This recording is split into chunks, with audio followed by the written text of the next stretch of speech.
The moment that doctor walked through those emergency room doors, I knew my perfectly controlled life was about to explode into a million pieces.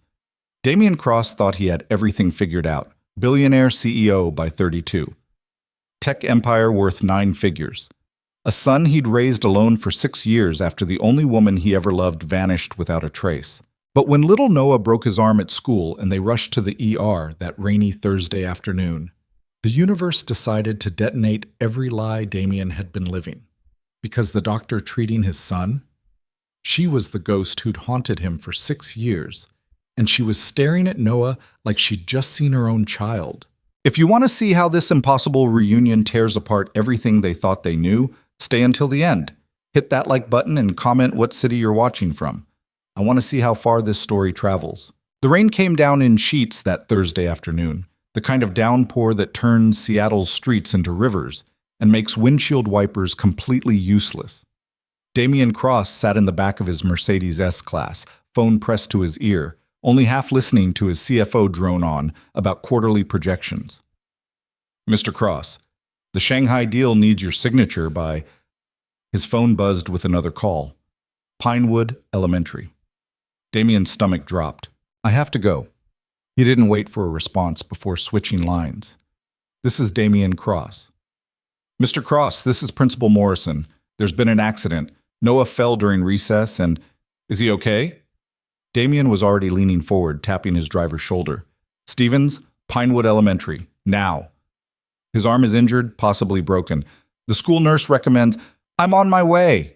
12 minutes later, Damien burst through the elementary school's front doors, his $2,000 suit soaked through, not giving a damn.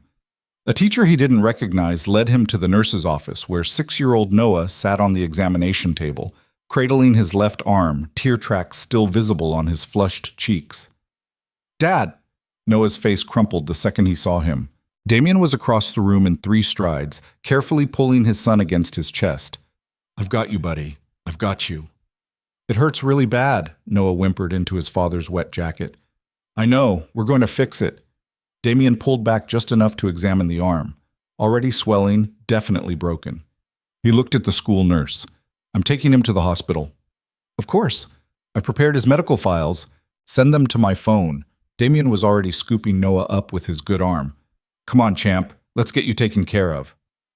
The drive to Seattle Grace Hospital took 20 minutes that felt like 20 hours. Noah tried to be brave, but every bump in the road made him wince. Damien kept up a steady stream of conversation, anything to distract him. Remember what we talked about last night, about being strong even when things are scary? Noah nodded, bottom lip trembling. You're doing great, Noah. Better than I would be. You know when I broke my arm at your age, I cried for 2 hours straight? Really? Noah's eyes widened slightly. Oh yeah, your Uncle Marcus still makes fun of me for it. Wouldn't shut up for days. Damien managed to smile. You're already tougher than I was. By the time they reached the ER entrance, Noah had stopped crying, though his face was pale and pinched with pain. Damien carried him through the automatic doors into chaos. The waiting room was packed, every chair occupied, people coughing and bleeding and arguing with the overwhelmed staff. I need someone to look at my son. Now. Damien's voice cut through the noise as he approached the registration desk. The harried-looking woman behind the counter barely glanced up. Sir, you'll need to sign in and... His arm is broken. He's 6 years old and he's been in pain for over half an hour. I'm not waiting. Sir, I understand, but everyone here is waiting, unless it's life-threatening. Damien leaned forward, his voice dropping to something quiet and dangerous. I donate $7 million a year to this hospital. Get a doctor. The woman's eyes widened. She picked up her phone, spoke in rapid, hushed tones, then looked back at him. Someone will be right with you, Mr. Cross. Please, have a seat. I'll stand. He didn't have to wait long. Within 5 minutes, a nurse appeared, clipboard in hand. Noah Cross? That's us. Damien followed her through a set of double doors into the treatment area. The hallway was just as chaotic as the waiting room. Gurneys lined against walls, doctors and nurses rushing past, the sharp smell of antiseptic mixing with something less pleasant. They were led to a small examination room. The nurse took Noah's vitals, blood pressure, temperature, oxygen levels. While asking standard questions, Damien answered mechanically. Name, age, allergies, previous medical history. Noah sat quietly through it all, exhausted from pain and fear. The doctor will be in shortly, the nurse said, giving Noah's good hand a gentle squeeze. You're being very brave, sweetheart. After she left, Damien pulled a chair close to the examination table and took Noah's uninjured hand. How are you holding up? Okay, I guess.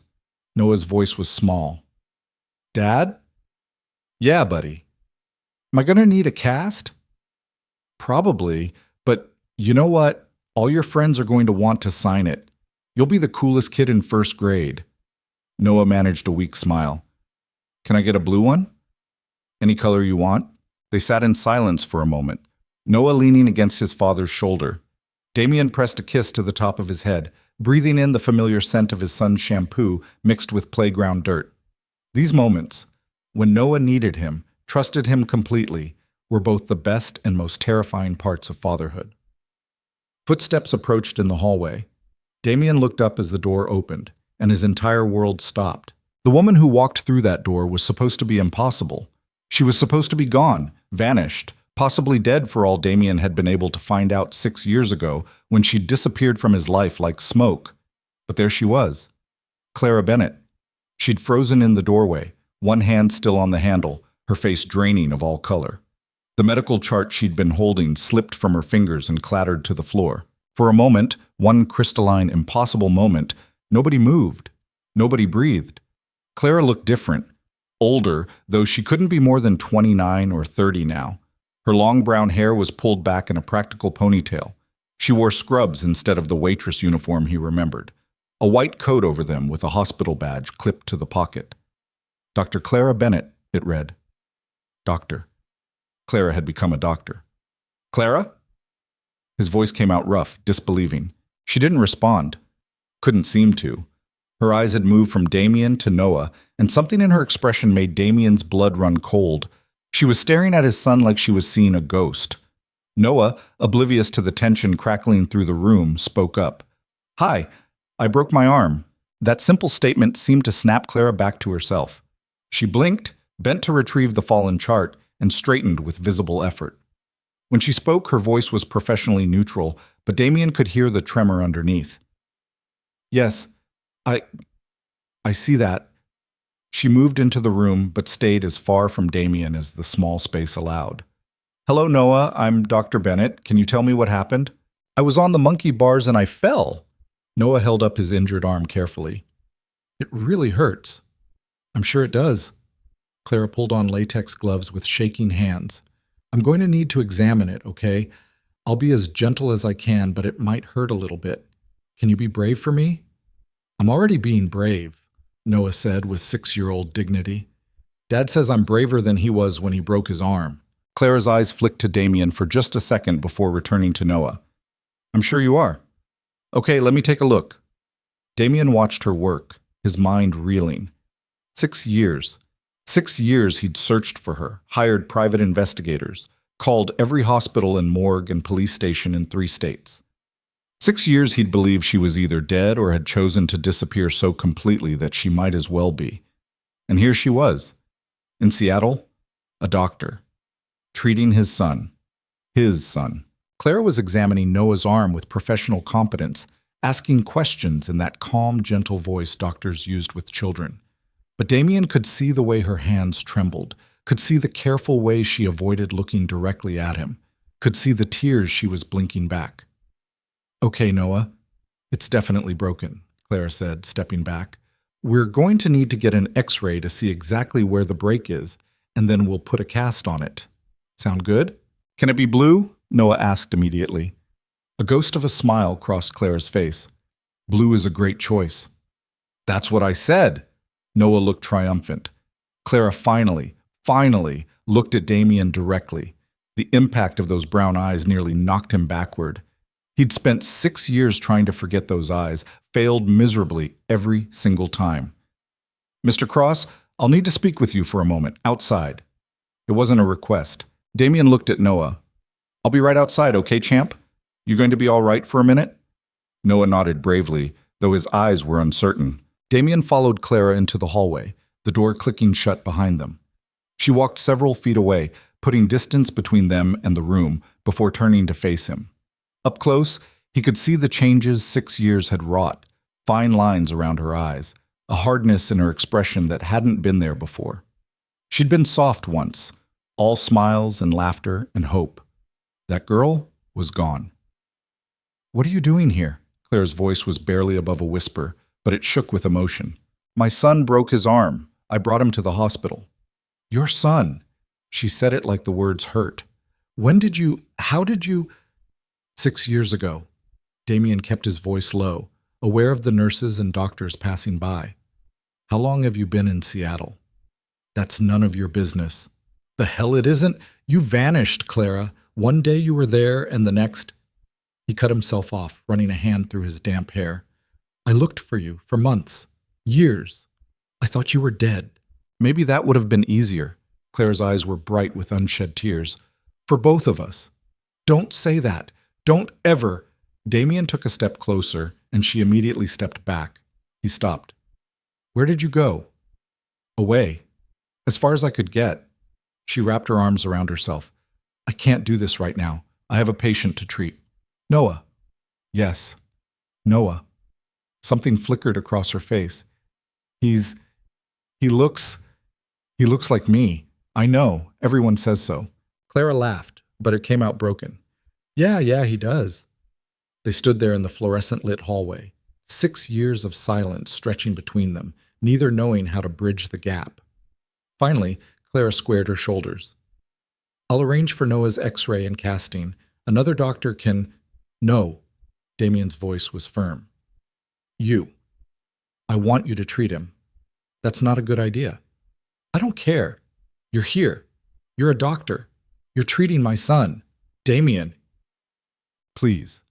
The word came out rougher than he intended. "Please, Clara, just don't disappear again. Not yet."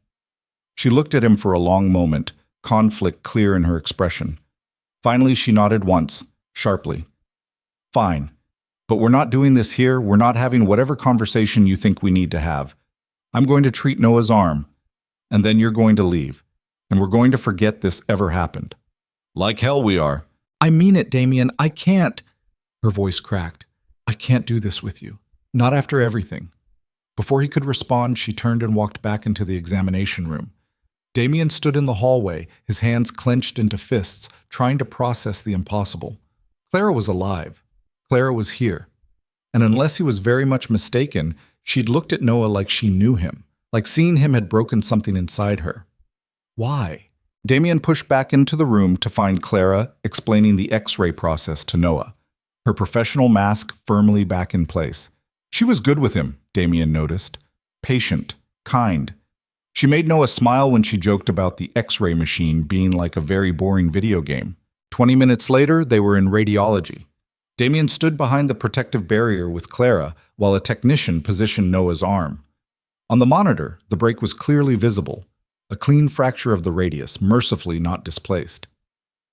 "It's a good break, if there is such a thing," Clara said quietly, speaking to him for the first time since the hallway. "Simple fracture, no surgery needed, 6 weeks in a cast and he'll be fine." "That's good." "Yeah." They lapsed back into silence. Damien studied her profile. The curve of her cheek, the set of her jaw, the way she bit her lower lip when she was concentrating. She'd always done that. Some things apparently didn't change. "How long have you been a doctor?" Clara didn't look at him. "I finished my residency 8 months ago. This is my first attending position." "Emergency medicine?"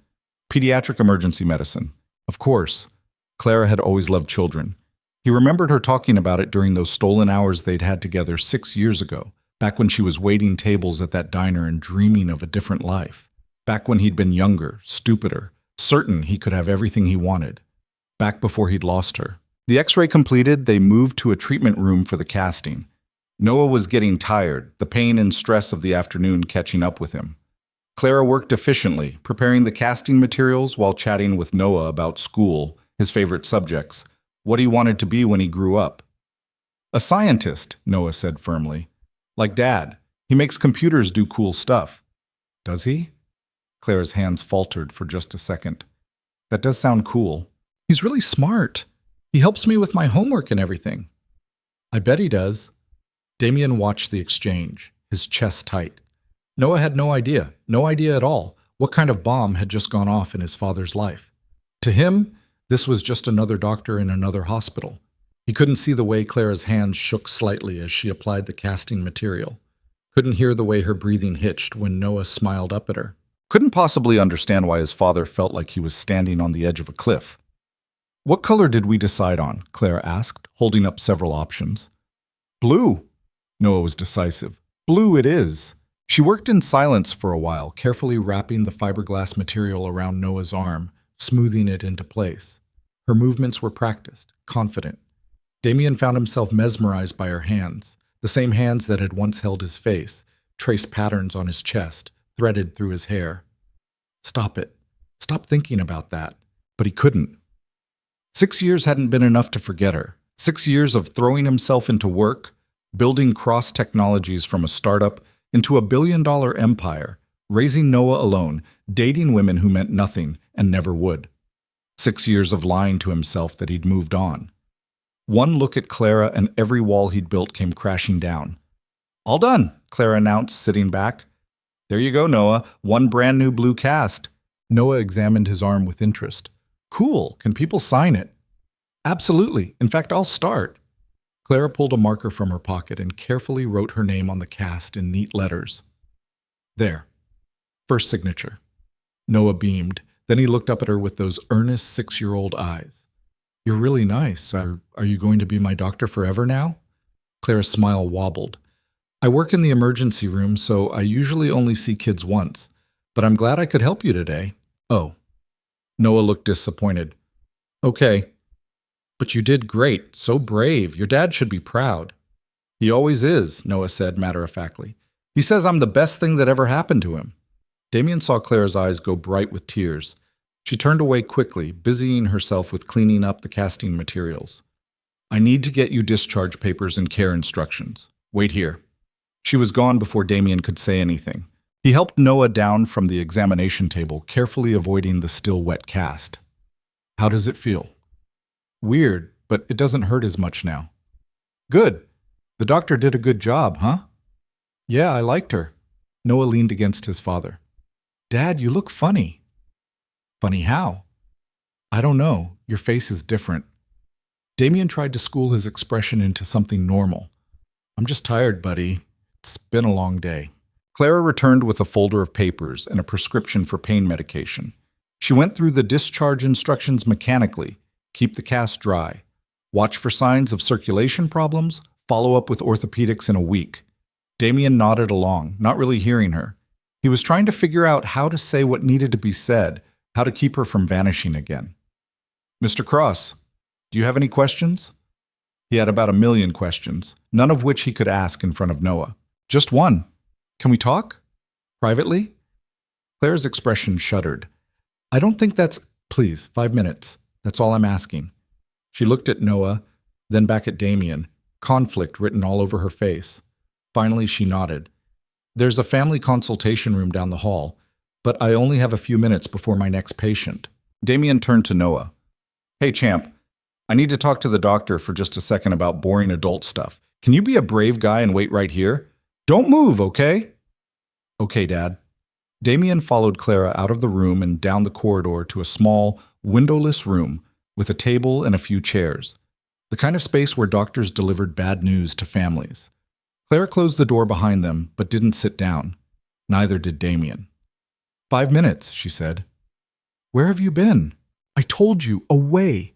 That's not an answer, Clara. I looked everywhere for you. Your apartment was empty. Your phone was disconnected. The diner said you quit without notice. You didn't have any family, no friends I could track down. You just vanished. I needed to. Why? Because she stopped, wrapped her arms around herself again. It was a defensive gesture, one he'd never seen her use before. Because I couldn't stay. Because being near you was destroying me.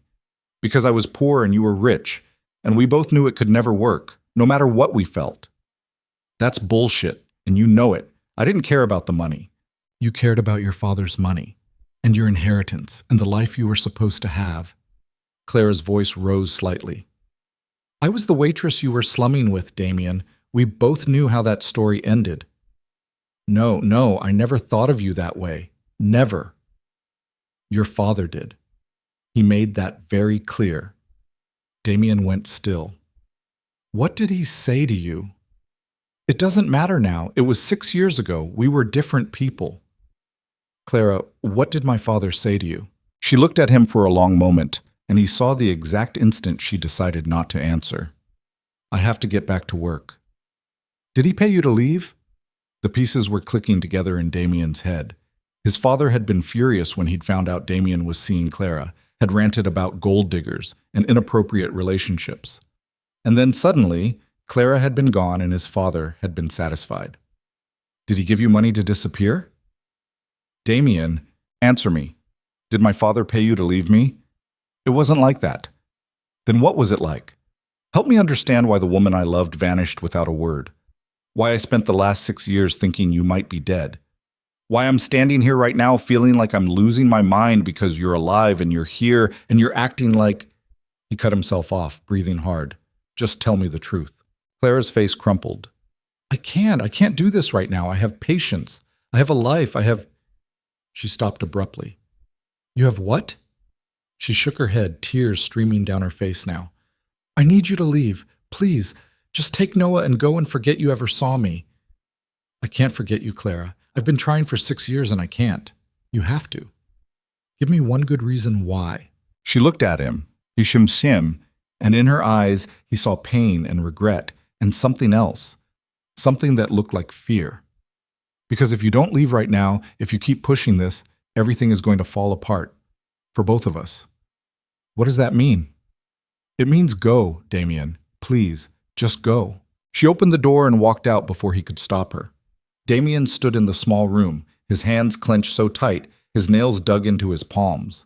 He wanted to follow her, to demand answers, to make her explain what the hell was happening. But Noah was waiting. Damien took a moment to compose himself, then walked back to the examination room. Noah was sitting on the table, swinging his legs, examining his new cast. Ready to go home, buddy? Yeah, Dad, are you okay? You look sad. Damien managed a smile. I'm fine, come on, let's get out of here. He scooped Noah up carefully, mindful of the cast, and headed for the exit. As they passed through the ER, Damien found himself scanning for Clara, but she was nowhere to be seen. Probably hiding, probably hoping he'd just leave and never come back. Not a chance in hell. The rain had let up by the time they got back to the car. Stevens helped Noah into his booster seat while Damien stood on the sidewalk, looking back at the hospital. Somewhere in there, Clara was working, living her life, pretending the last hour hadn't happened. But it had happened, and Damien wasn't the type to leave mysteries unsolved. He pulled out his phone and dialed a number he hadn't called in months. Marcus Cross speaking. It's me. I need you to do something for me. His younger brother sighed. Hello to you too, Damien. What do you need? I need you to find out everything you can about Dr. Clara Bennett. She works at Seattle Grace Hospital, Pediatric Emergency Medicine.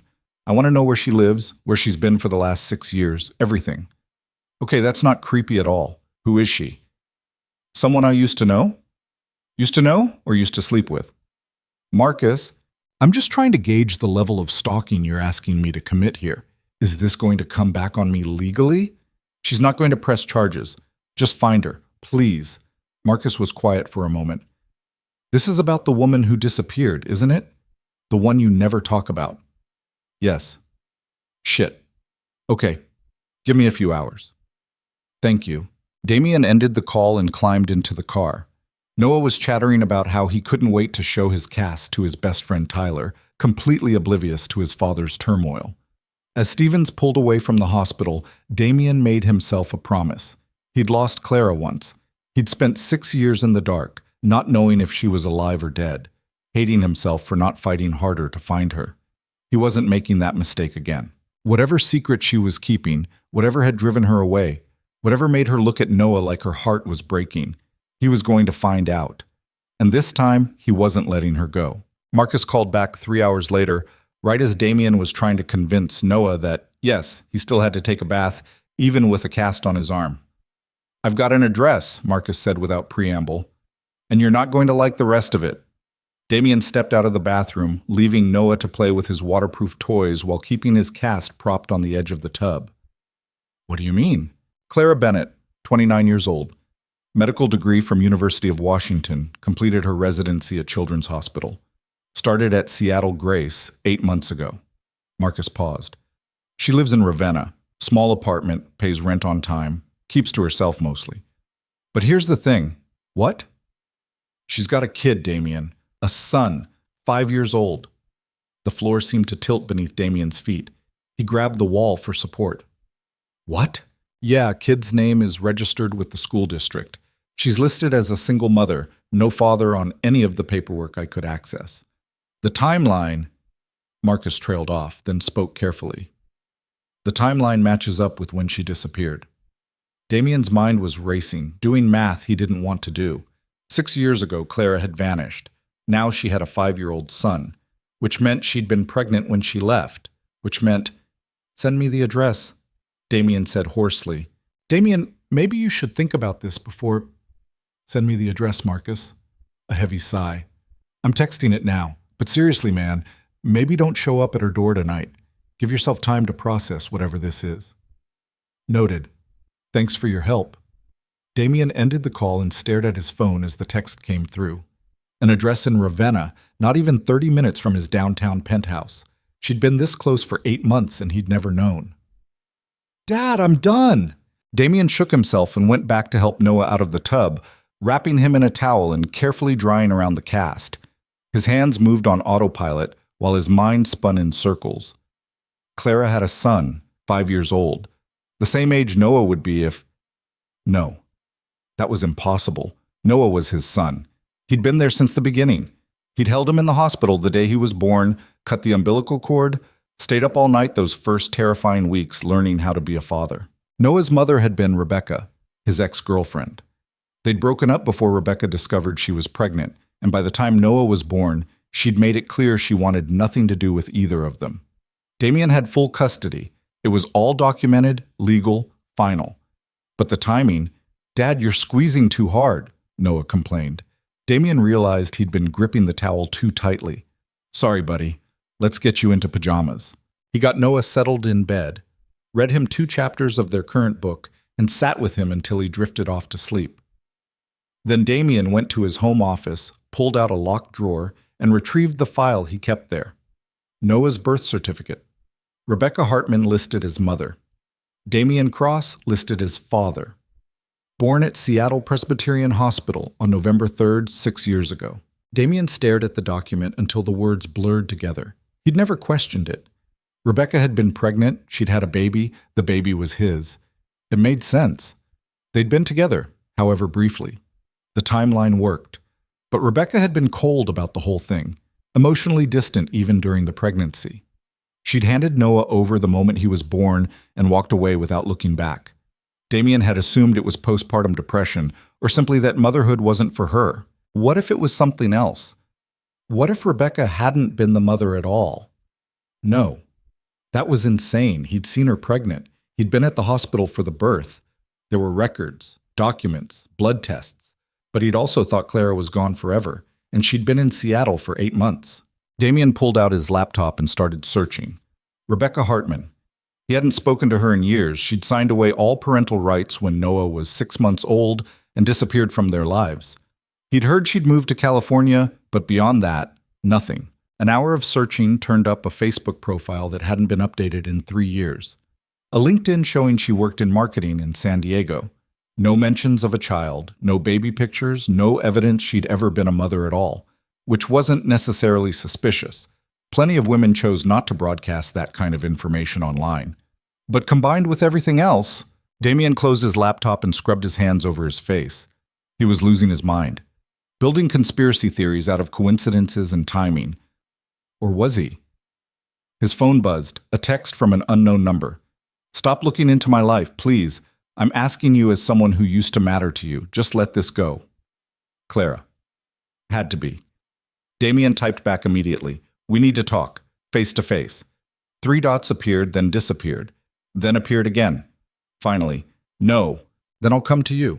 I have your address. The response was immediate. That's not okay. You can't just show up at my home. Then meet me somewhere. Coffee shop, park, anywhere. One conversation, Clara. That's all I'm asking. A long pause. Damien could picture her on the other end, pacing, trying to figure out how to say no in a way that would make him stop. I have nothing to say to you. I don't believe that. I don't care what you believe. Did you have a baby 6 years ago? He sent it before he could second-guess himself. Watched the screen, heart pounding, waiting for an answer that didn't come. 1 minute passed, then 2, then 5. Good night, Damien. He tried calling the number. It rang once, then went to a generic voicemail. He called again. Same thing. She'd blocked him. Damien sat in his office until well past midnight, staring at his phone, trying to decide what to do. Every instinct told him to drive to her apartment right now, demand answers, force her to explain what the hell was going on. But he had Noah to think about. Noah, who was sleeping peacefully down the hall, who had no idea his entire world might be built on lies. If there even were lies. Damien still didn't know anything for certain, except that Clara had looked at Noah like she recognized him, like seeing him had broken her heart, and she had a 5-year-old son she'd never mentioned. Damien made a decision. Tomorrow, after he dropped Noah at school, he was going to Clara's apartment. She didn't have to let him in. She didn't have to talk to him. But she couldn't stop him from showing up. He just hoped he was ready for whatever truth was waiting. The next morning, Damien got Noah ready for school with the same routine they'd perfected over 6 years.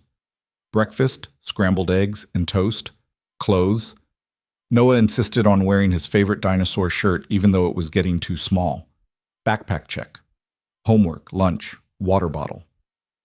Everyone's going to want to sign my cast, Noah announced proudly as Damien helped him into the car. Probably. Remember what we talked about? Keep it dry, don't hit anyone with it, tell your teacher if it starts to hurt. I know, Dad, you told me like 100 times. Just making sure. The drive to Pinewood Elementary took 15 minutes. Damien walked Noah to his classroom, spoke briefly with his teacher about the injury, and watched his son race off to show his friends the cast. So normal. So ordinary. How many of those ordinary moments were based on lies? Damien drove to Ravenna with his stomach in knots.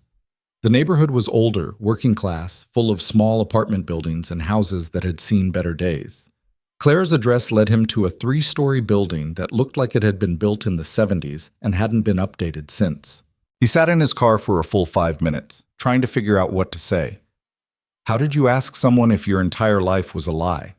How did you demand answers about secrets you weren't even sure existed?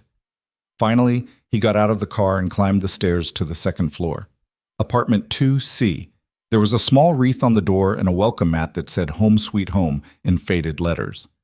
Damien knocked. Footsteps inside. A pause. Then Clara's voice, muffled by the door. Go away, Damien. I just want to talk. And I told you I have nothing to say. Please, Clara, 5 minutes, that's all. No. Damien leaned his forehead against the door. I know you have a son, 5 years old. I know the timing matches up with when you left.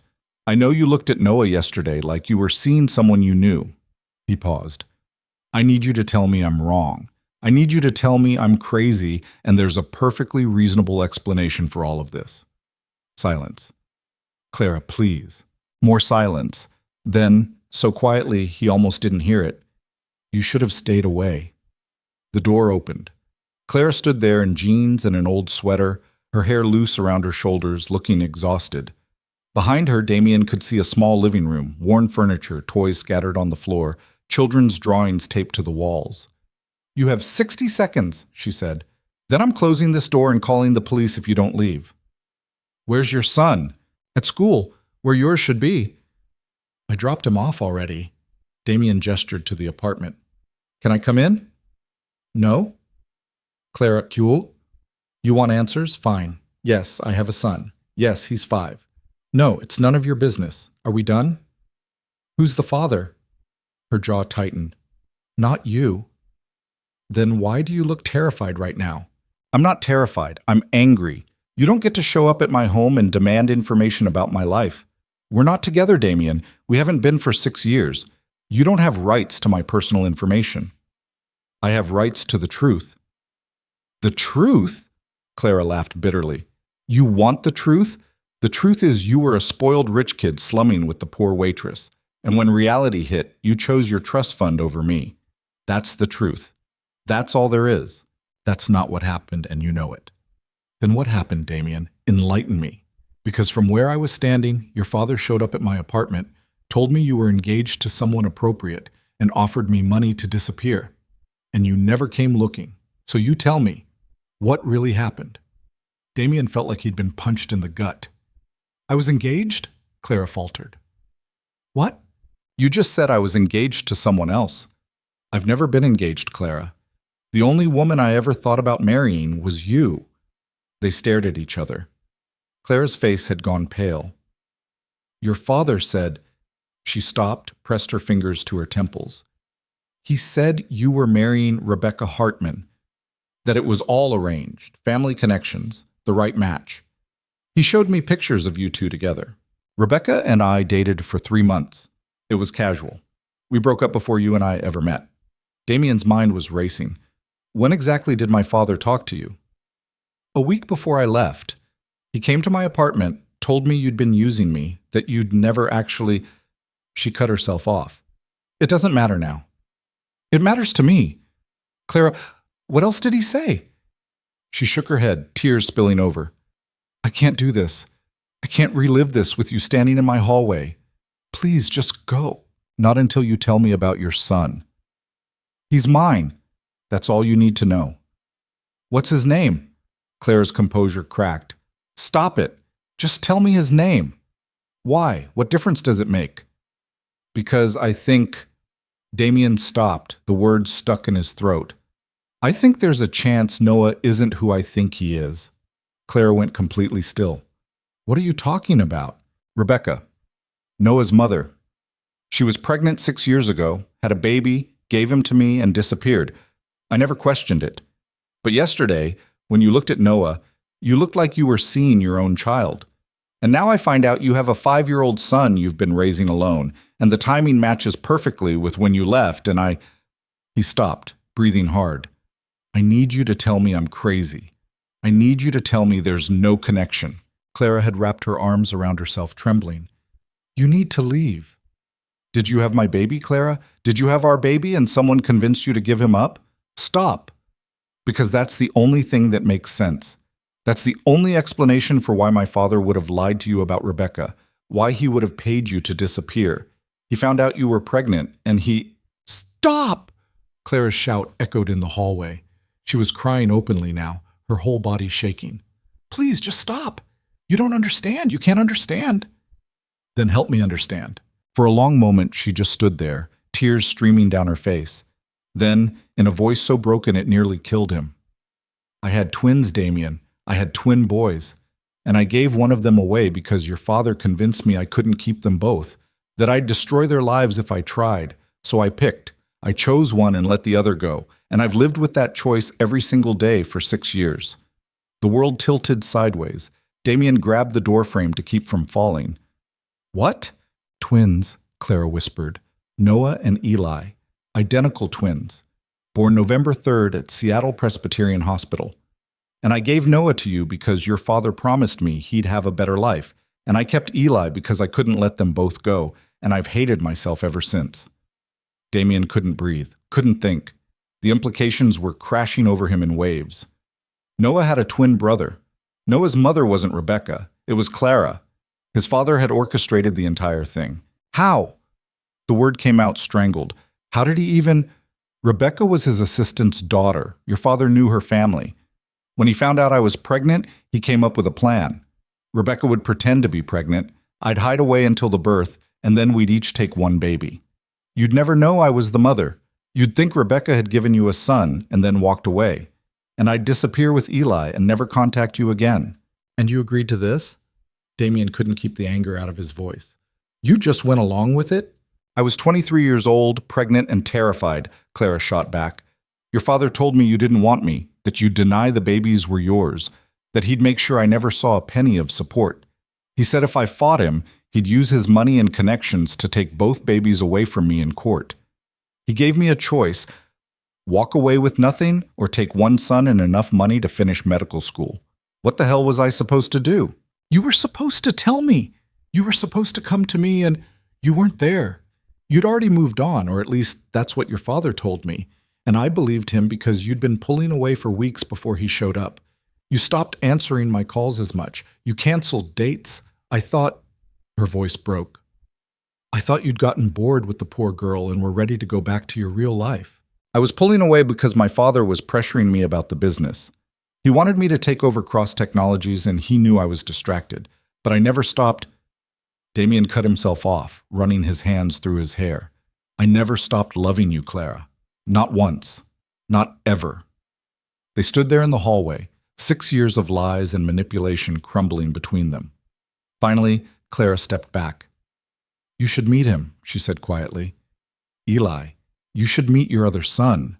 Damien's heart lurched. He's here? At school. Like I said, I'll pick him up this afternoon. You can— She swallowed hard. You can come back at 4 if you want. I want. Clara nodded, then started to close the door. Damien stopped her with a hand on the frame. Why didn't you ever try to contact me? In 6 years, you never once— I tried, Clara said softly. 3 years ago, I tried. I looked you up, saw you'd built this incredible company, that you had Noah, that you seemed happy. And I realized your father was right about one thing. Noah did have a better life with you than I could have given both of them. So I stayed away. That wasn't your choice to make alone. Maybe not, but it's the choice I made. She looked at him with eyes full of regret. I'll see you at 4. This time when she closed the door, Damien let her. He made it back to his car before the shaking started. Twins. He had twins. 2 sons, separated since birth, raised by different parents, neither one knowing the other existed, and his father had orchestrated the whole thing. Damien pulled out his phone and called a number he hadn't used in 2 years. It rang 4 times before going to voicemail. This is Richard Cross. Leave a message. Call me back, Damien said coldly. Now, because we need to talk about what you did to Clara 6 years ago. What you did to me. What you did to my sons. He ended the call and sat in his car, trying to process everything. The father he'd respected, looked up to, tried so hard to please. That man had lied to him, had manipulated Clara, had separated newborn twins and built an elaborate scheme to make sure Damien never knew the truth. Why? Because Clara wasn't appropriate? Because she didn't come from money? Because his father cared more about appearances and social status than his own grandchildren? Damien's phone rang. He answered without looking at the caller ID. Start talking, he said. Well, hello to you too, son. Richard Cross's voice was as calm and controlled as ever. I got your message. I assume we're discussing ancient history? Ancient history. You separated my children. You lied to me for 6 years. You paid off the mother of my children and convinced her I didn't want her. I did what was necessary to protect your future. My future! My future! Damien was shouting now. You destroyed my family. I saved you from making a catastrophic mistake. That girl was— Don't you dare call her that girl like she was nothing. Her name is Clara, and she was carrying my children, and you drove her away. Richard sighed. Damien, you were 26 years old and infatuated with a waitress. You would have thrown away everything, your education, your inheritance, the company, for what? A pretty face? I did you a favor. A favor? Damien laughed bitterly. You split up my sons. You made Clara think I didn't want her. You fabricated an entire story about Rebecca being pregnant. How is any of that a favor? You got to be a father without the complications of an unsuitable mother. You got to raise your heir without the embarrassment of having to explain where he came from. And that girl got enough money to make something of herself. Everyone won. Everyone won. Clara spent 6 years raising our son alone, believing I'd abandoned her. I spent 6 years raising Noah alone, not knowing he had a brother. The boys spent 6 years separated from each other. Where's the win in any of that? They're alive, healthy, and well cared for. That's more than many children can say. Damien closed his eyes, trying to control his rage. Stay away from my family. If you come near Clara, near either of my sons, I will destroy you. Do you understand me? Damien, you're being emotional. In time, you'll see. I mean it, Dad. Stay away, or I'll make sure everyone knows exactly what you did. Every business partner, every board member, every society friend you've ever had. I'll burn your reputation to the ground. He ended the call before his father could respond. The rest of the day passed in a blur. Damien tried to work, gave up, paced his penthouse, tried to work again. He picked up Noah from school and took him to get ice cream, watching his son laugh and chatter about his day, trying to imagine that there was another little boy exactly like him somewhere across town. Eli, Clara's son, his son. How was he supposed to tell Noah he had a twin brother? How did you explain something like this to a 6-year-old? At 3:30, Damien called his assistant and cleared his schedule for the rest of the week. Then he drove back to Ravenna with Noah in the back seat, still chattering about his day. Dad, where are we going? To visit someone, Damien said, his mouth dry. Who? A friend. Someone I want you to meet. He parked outside Clara's building and sat for a moment, trying to steady his breathing. This was it, the moment everything changed. Again. Come on, buddy. Let's go. They climbed the stairs to the second floor.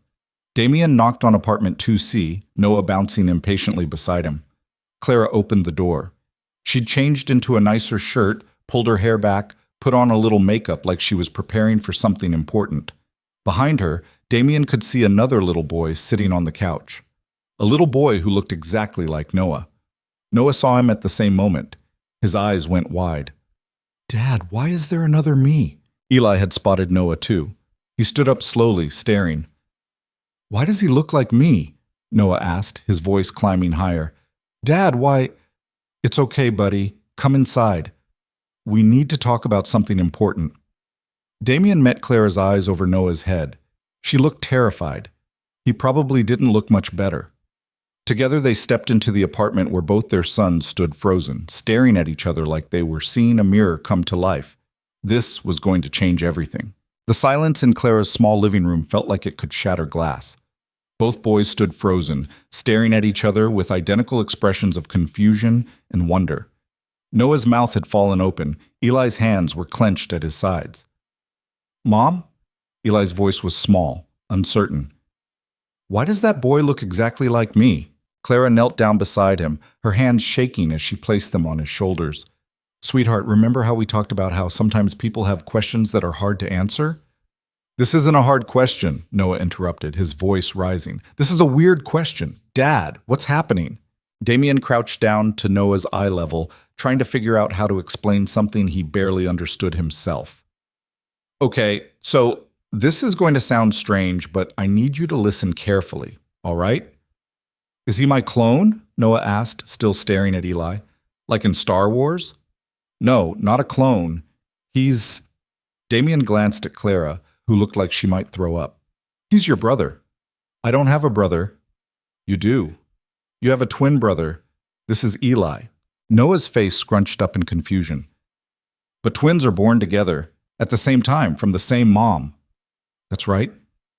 But my mom isn't here. She left when I was a baby. You told me that.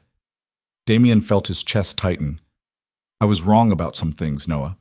Your mom didn't leave. She's... He looked at Clara again, who had tears streaming down her face. She's right here. Dr. Bennett from the hospital. She's your mom, too. Noah looked at Clara, then at Eli, then back at Damien. His young face was struggling to process information that didn't fit with everything he'd been told for 6 years. That doesn't make sense. I know it doesn't, but it's true. Then why wasn't she with us? Why did she have Eli and not me? It was the question Damien had been dreading. How did you explain to a 6-year-old that he'd been separated from his twin because of lies and manipulation? How did you tell him that the adults who were supposed to protect him had failed spectacularly? Clara spoke up, her voice thick with tears. Because I made a mistake, Noah. The biggest mistake of my life. I was young and scared, and I let someone convince me that splitting you and your brother apart was the right thing to do. And I've regretted it every single day since. You gave me away? Noah's voice cracked. You didn't want me? No, sweetheart. It wasn't like that. I wanted both of you so much, but I was told, I believed, that I couldn't give you both a good life. That your dad could give you things I couldn't, A nice home, good schools, everything you needed. I thought I was doing what was best for you. But you kept him. Noah pointed at Eli.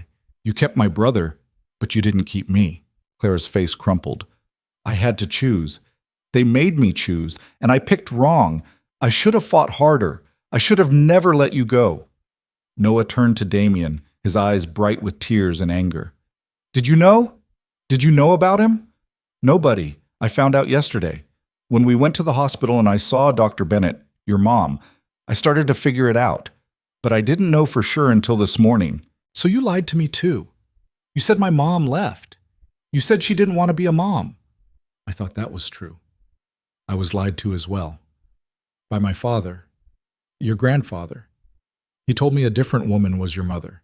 He made up a whole story to keep me from knowing the truth.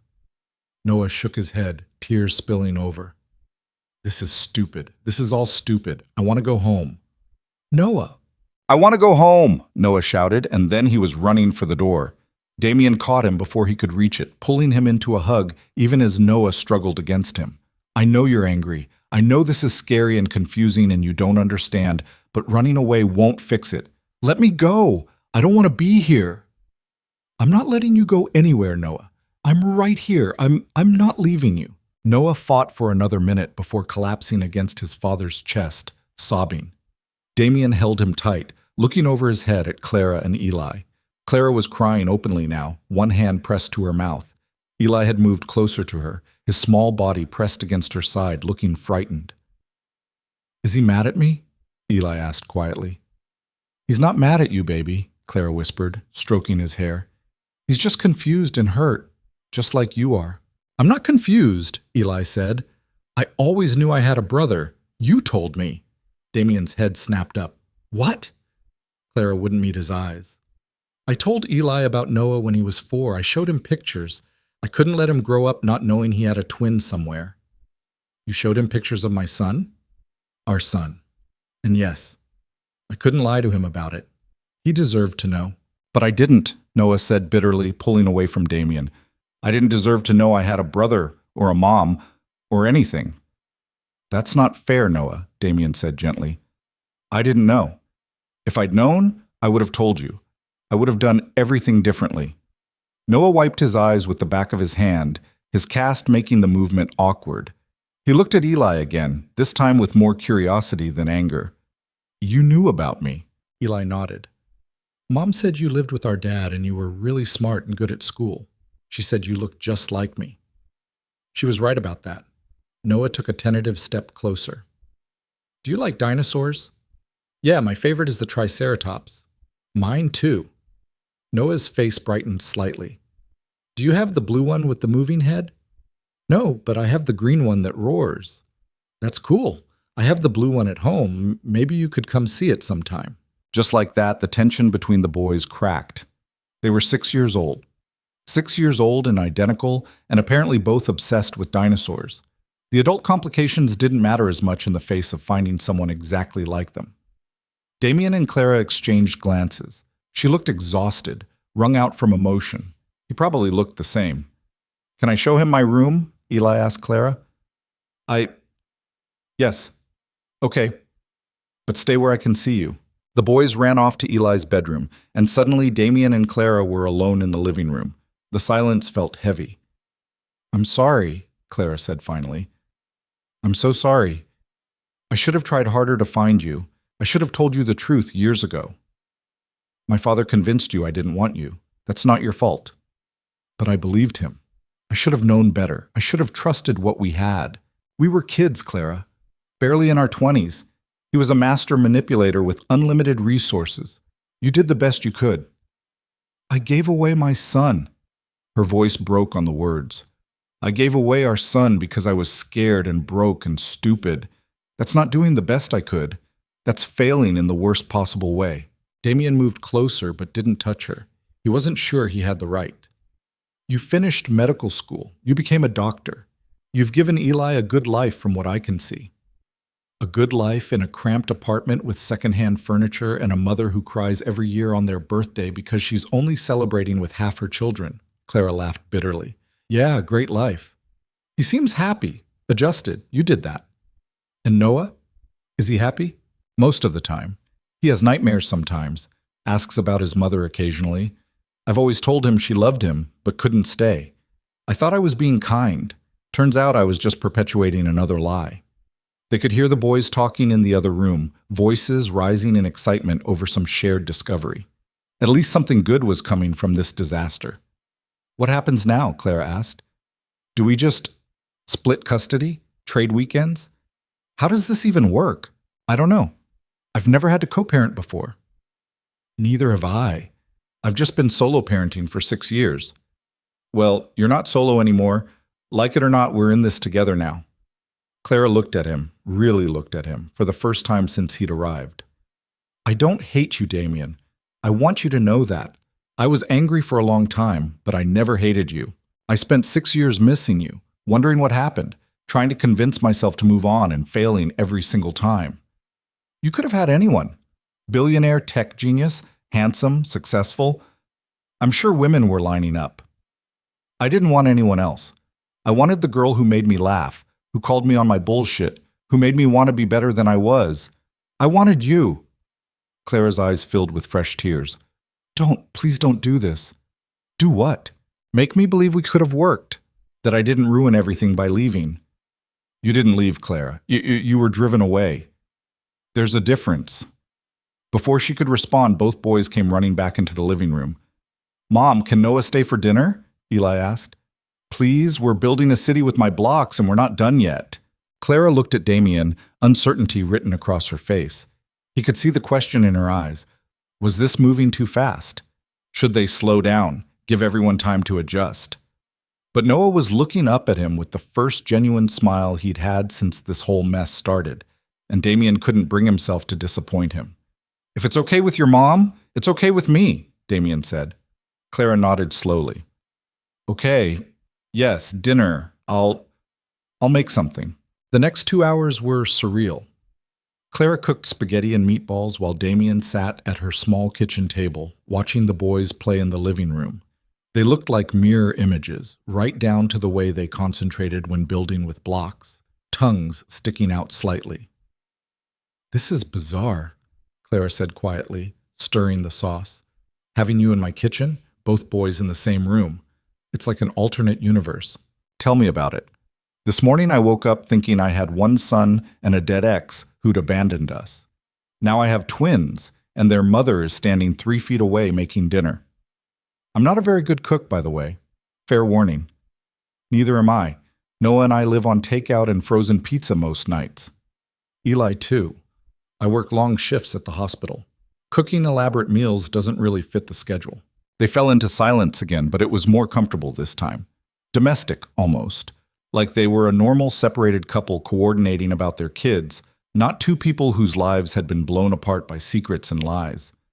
Can I ask you something? Clara said. Yeah. What was she like? Rebecca, the woman who pretended to be pregnant with Noah. Damien thought back, trying to remember details he'd long since dismissed as unimportant. Cold, distant. We dated for a few months before you and I met, but it never went anywhere. She was beautiful but empty, you know? Like having a conversation with a mannequin. When she showed up claiming to be pregnant, I was shocked. We'd always been careful. But the timeline worked out, and she seemed certain, so I believed her. Did you love her? No, not even a little. Then why, because she was carrying what I thought was my child. I wasn't going to abandon my responsibilities just because the relationship hadn't worked out. Clara turned to look at him. You really didn't know, did you, that it was all fake? I swear to you, Clara, I had no idea. My father kept me completely in the dark.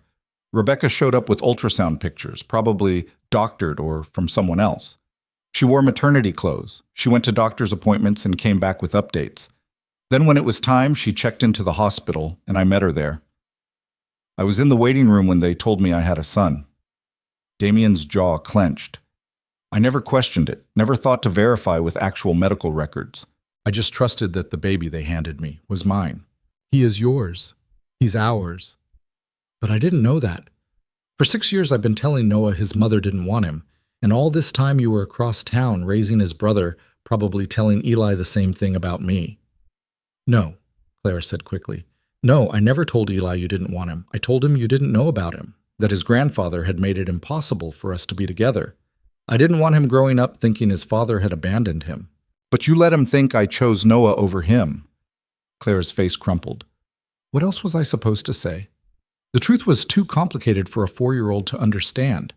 I tried to simplify it, and maybe I got it wrong, but I was doing the best I could. I know. I'm not trying to attack you. I'm just trying to understand how we got here. We got here because your father is a controlling bastard who cared more about appearances than his own grandchildren's happiness. Yeah, that about sums it up. Dinner was chaotic. Both boys talked over each other, comparing everything from favorite colors to least favorite vegetables. They discovered they both hated broccoli, but loved carrots. Both preferred chocolate ice cream. Both had the same bedtime and the same teacher name from preschool, though they'd attended different schools. It's like you're the same person split in half, Clara murmured, watching them with wonder. Identical twins usually are, Damien said. I've read about it. They share almost everything genetically. Even when raised apart, they end up with similar preferences, similar mannerisms. It's not genetics doing this. It's them. They fit together. She was right.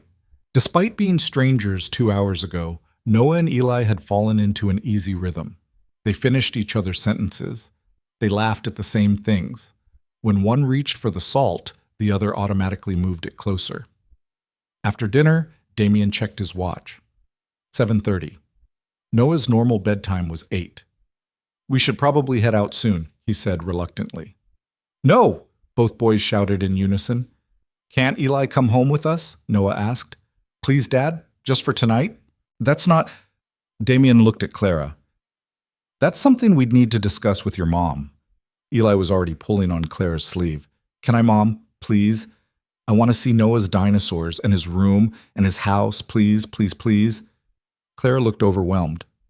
Eli, it's a school night. You have class tomorrow. So does Noah. We can go to school together. You go to different schools, baby. Then I'll just go to his school tomorrow. Please, Mom, I promise I'll be good. Damien could see Clara wavering. She wanted to say yes, wanted to give Eli this connection with his brother, but she was terrified of letting him go, of letting him out of her sight after 6 years of it being just the two of them. What if we all went back to my place? Damien suggested. You and Eli could stay over. The boys could have tonight together, and tomorrow we could figure out logistics for school and everything else. I can't just leave my apartment overnight. I have work tomorrow, and call in. Tell them it's a family emergency, which it is. I don't have clothes or... I have a guest room with its own bathroom. We can figure out clothes. Please, Clara, let's give them tonight. She looked at Eli's hopeful face, then at Noah's, then back at Damien. This is insane. Yeah, it really is. If I say yes, you have to promise me something. What? Promise me we're going to sit down after they fall asleep and actually talk about this, about what happens next, about custody and schools and how we're going to explain this to people. All of it. I promise. Okay. Clara took a deep breath. Okay. Let me grab some things for Eli and call the hospital. 20 minutes later, they were all piled into Damien's Mercedes, both boys in the back seat still chattering away, Clara in the front looking like she might hyperventilate at any moment. Your car smells like rich people, she muttered. Damien laughed despite everything. What do rich people smell like? Leather and expensive cologne and regret. That's oddly specific. I've had 6 years to imagine what your life turned into. Apparently I was pretty accurate. The drive to Damien's downtown penthouse took 30 minutes. Clara got quieter as the buildings got taller and more expensive. By the time they pulled into the underground parking garage of one of Seattle's most exclusive residential towers, she looked genuinely pale. You live here, she said flatly. Yeah. In this building that probably costs more per month than I make in a year. Clara, no, it's fine. It's great. I'm sure Noah has had a wonderful life here with his view of the city and his private elevator and whatever else comes with being the son of a billionaire. Are you angry at me for having money? I'm angry at myself for being poor. There's a difference. They rode the elevator to the top floor in silence. The boys didn't notice the tension. They were too busy pressing their faces to the glass elevator walls, watching the city lights rise below them. Damien's penthouse was exactly what Clara had probably imagined. Floor-to-ceiling windows overlooking Elliott Bay, modern furniture that looked expensive because it was, a kitchen with appliances that cost more than most people's cars, art on the walls that was probably original. Noah led Eli on an immediate tour, showing him his bedroom, which was bigger than Clara's entire living room, and his playroom, which had enough toys for 10 children, and the media room, which had a screen the size of a movie theater. Clara stood in the middle of the living room looking shell-shocked. "I gave him up for this," she said quietly. "I gave up my son so he could live in a penthouse and have more toys than he could ever play with and go to the best schools money can buy." "Clara, I'm not fishing for sympathy. I'm just processing. 6 years I've been telling myself I made the right choice, that Noah was better off with you, and I was right. Look at this place, Damien. Look at what you've given him. I could never have afforded anything like this."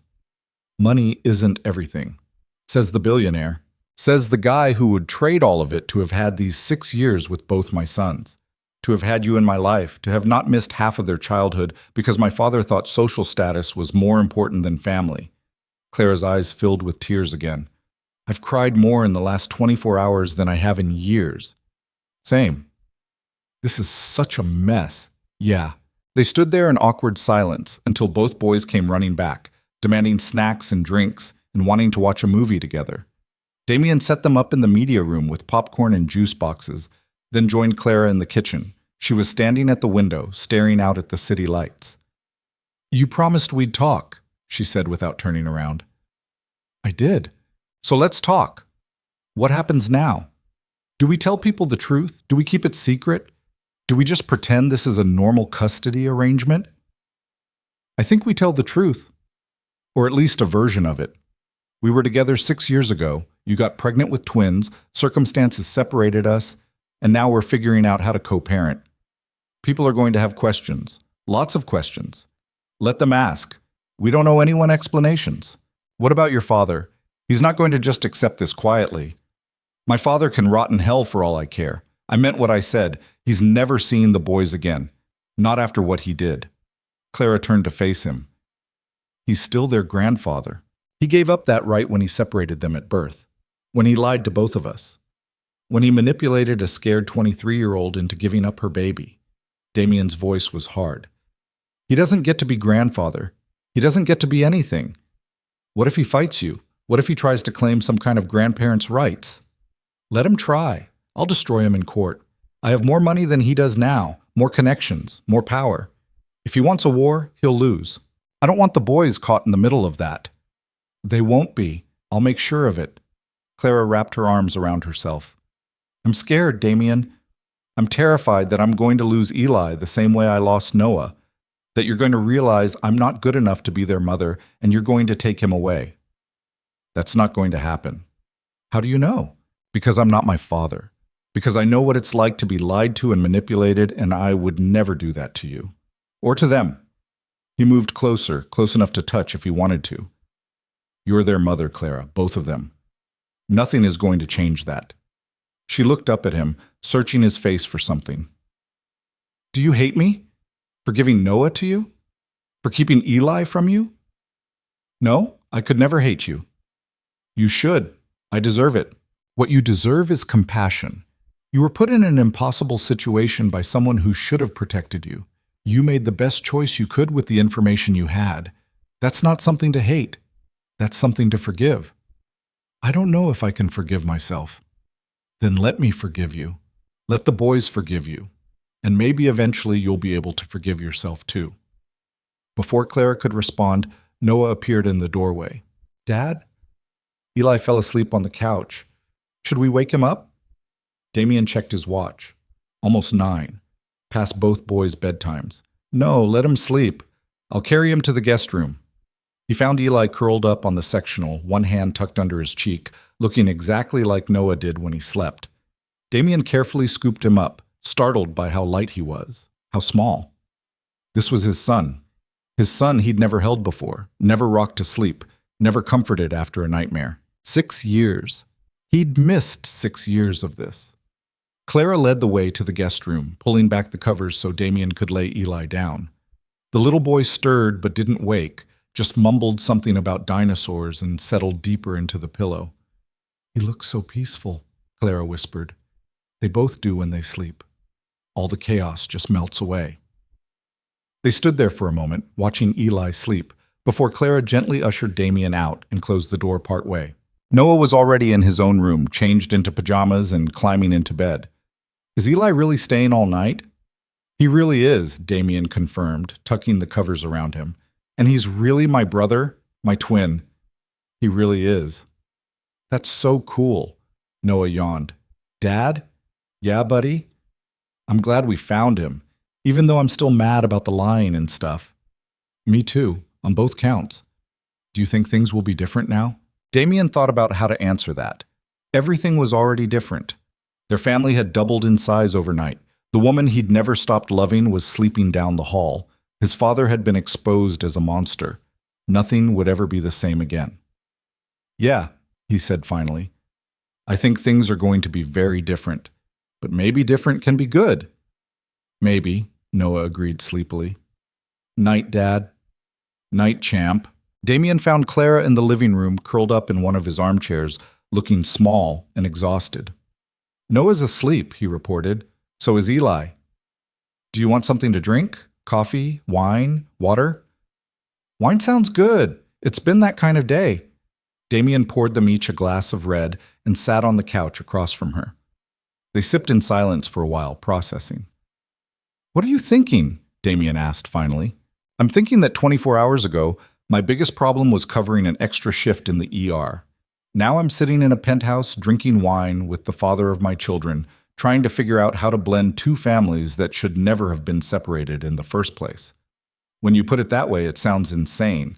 It is insane, all of it. But here we are." "Here we are," Damien echoed. Clara set down her wine glass. "I need to know something, and I need you to be honest with me." "Okay. What do you want from this? From me? Are you looking to just co-parent politely and stay out of each other's way, or are you hoping for something else?" Damien met her eyes. "What do you think I want?" "I don't know. That's why I'm asking. I want my family back, Clara. All of it. Both boys under one roof. You and me figuring out how to make this work. I want what we should have had 6 years ago before my father destroyed it." "You mean you want us to be together, as a couple?" "Eventually, yeah. If that's something you could want too." Clara laughed, but it sounded broken. "Damien, we barely know each other anymore. We're different people than we were 6 years ago. So we get to know each other again. We take it slow. We figure it out as we go. And if it doesn't work, if we try and fail, then we fail. But at least we'll have tried. At least we'll know we gave it a real shot this time instead of letting other people make our choices for us." Clara stood up and walked to the window again, her silhouette outlined against the city lights. "I'm not the same girl you knew, Damien. That girl was soft and hopeful and believed in fairy tales. I'm harder now, more cynical. I've had to be to survive. I'm not the same either. I've spent 6 years building walls to keep people out, being untrusting, protecting myself and Noah from getting hurt again. Then maybe we're both too damaged for this to work. Or maybe we're exactly damaged enough to understand each other." She turned to look at him, and in her eyes he saw the same conflict he felt. Fear and hope and longing all tangled together. "I can't promise you anything," she said quietly. "I can't promise I won't panic and run. I can't promise I won't mess this up the way I've messed up everything else. I'm not asking for promises. I'm just asking for a chance." "A chance at what? At playing house? At pretending we're a normal family when we're anything but?" "A chance at being happy. At giving our sons the family they deserve. At maybe finding our way back to what we lost." Clara closed her eyes, tears slipping down her cheeks. "I want that so much it terrifies me."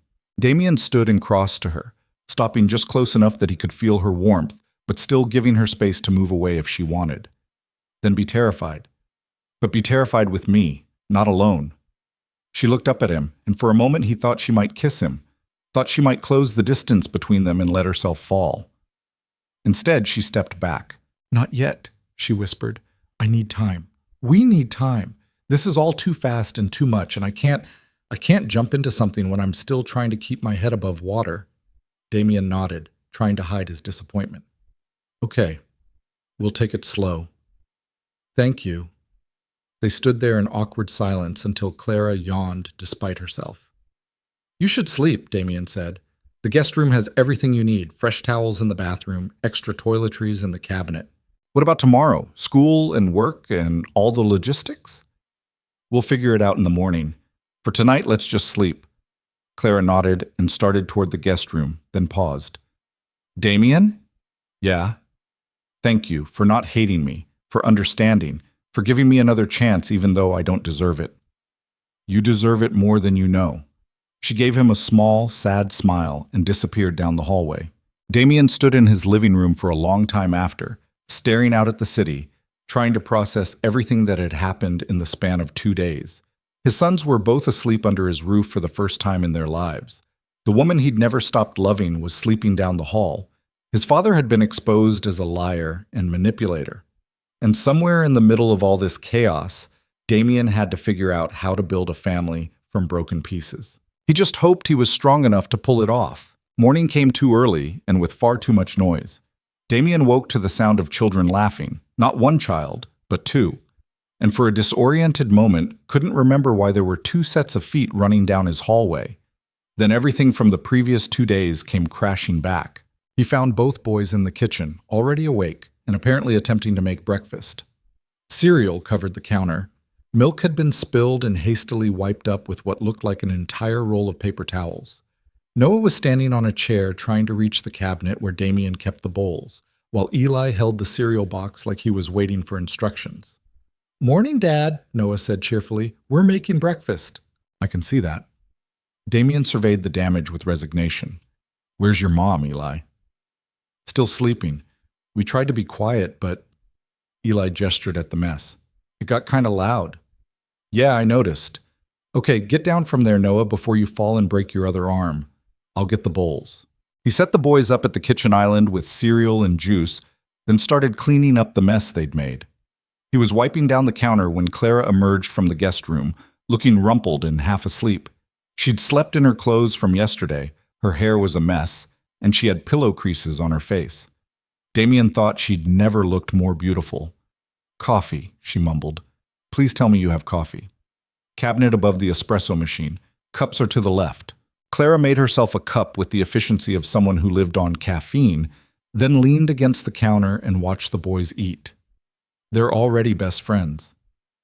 Seems like it. They were making breakfast when I got up. Making is a generous term for what happened to your kitchen. Yeah, well, at least they're getting along. Clara sipped her coffee in silence for a moment. I called the hospital last night after you went to bed. Told them I needed a few days for a family emergency. They weren't happy about the short notice, but they approved it. Good. We're going to need time to figure this out. Figure what out exactly? Because I'm still not entirely sure what we're doing here. Damien glanced at the boys to make sure they were absorbed in their breakfast, then lowered his voice. We're figuring out how to be a family, how to co-parent, how to blend their lives without traumatizing them more than they already have been. That's a tall order for a few days. Then we'll take more time. I'll clear my schedule. You've already got time off. We make this the priority. And your company? You can just walk away from running a billion-dollar tech empire? I have good people. They'll manage. My sons are more important than quarterly earnings. Clara studied him over the rim of her coffee cup. You've changed. So have you. Not for the better, probably. I disagree. You're stronger now, more sure of yourself. The Clara I knew 6 years ago wouldn't have made it through medical school while raising a child alone. The Clara you knew 6 years ago wouldn't have had to. Before Damien could respond, both boys finished their cereal and started clamoring for attention. They wanted to play video games together. They wanted to show each other their favorite toys. They wanted to know if they could stay home from school today because separating now seemed impossible. You both have school, Clara said firmly. Education is important. But we just found each other, Noah protested. We should get to spend time together. You'll have plenty of time, but today you both go to your regular schools, and then this afternoon we'll figure out how to see each other again. That's not fair, Eli said. We've been apart for 6 years. We should get to be together now. Clara looked at Damien helplessly. He could see her wavering, wanting to give in because the guilt of separating them in the first place was eating her alive. "How about this?" Damien said. "You both go to school today like your mom said. But this afternoon, I'll pick you both up and we'll go do something fun together. All four of us. Deal?" The boys looked at each other, seemed to communicate something telepathically, then nodded. "Deal," they said in unison. Getting both boys ready for school turned into a logistical puzzle. Eli needed to go back to Clara's apartment for his school clothes and backpack. Noah needed to brush his teeth and find his homework. Both of them kept getting distracted by each other and had to be redirected multiple times. Finally, an hour later than Damien usually left, they managed to get everyone out the door. Clara took Eli back to Ravenna to change and then to his school. Damien dropped Noah off at Pinewood, watching his son run toward the building with more energy than he'd had in months. "Your dad's picking us both up later," Noah shouted to his friend Tyler as he passed. "Him and my mom, and my brother." Damien drove back to his penthouse and tried to work, but concentration was impossible. His mind kept circling back to the same questions.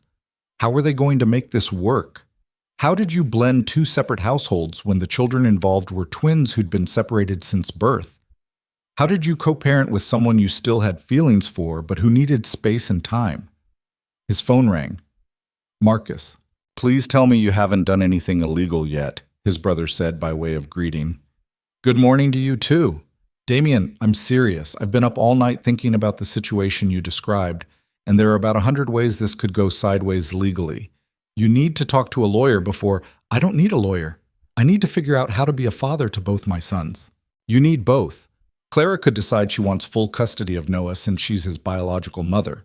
Your father could try to cause problems.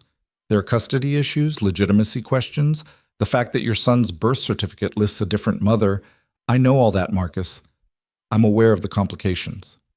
"Are you? Because from where I'm sitting, you're making emotional decisions without thinking through the legal ramifications." "Maybe I am. Maybe for once in my life, I'm prioritizing what's right over what's legally protected." Marcus sighed. "Just promise me you'll at least consult with someone. Get ahead of this before it becomes a disaster." "Fine. I'll call someone. Happy?" "Ecstatic." "How are the kids handling it?" "Better than the adults. They're 6. They think having a twin brother is the coolest thing ever." "And Clara?" Damien paused. "Scared. Guilty. Trying to hold it together for Eli's sake." "And you?" "Same. Minus the guilt. Plus a lot of anger at our father.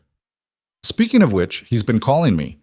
Wants to know what you meant by your message yesterday. Tell him to stay away from my family or I'll destroy him." "Already did. He laughed." "Then he's an idiot. I meant every word." "I know you did. That's what worries me."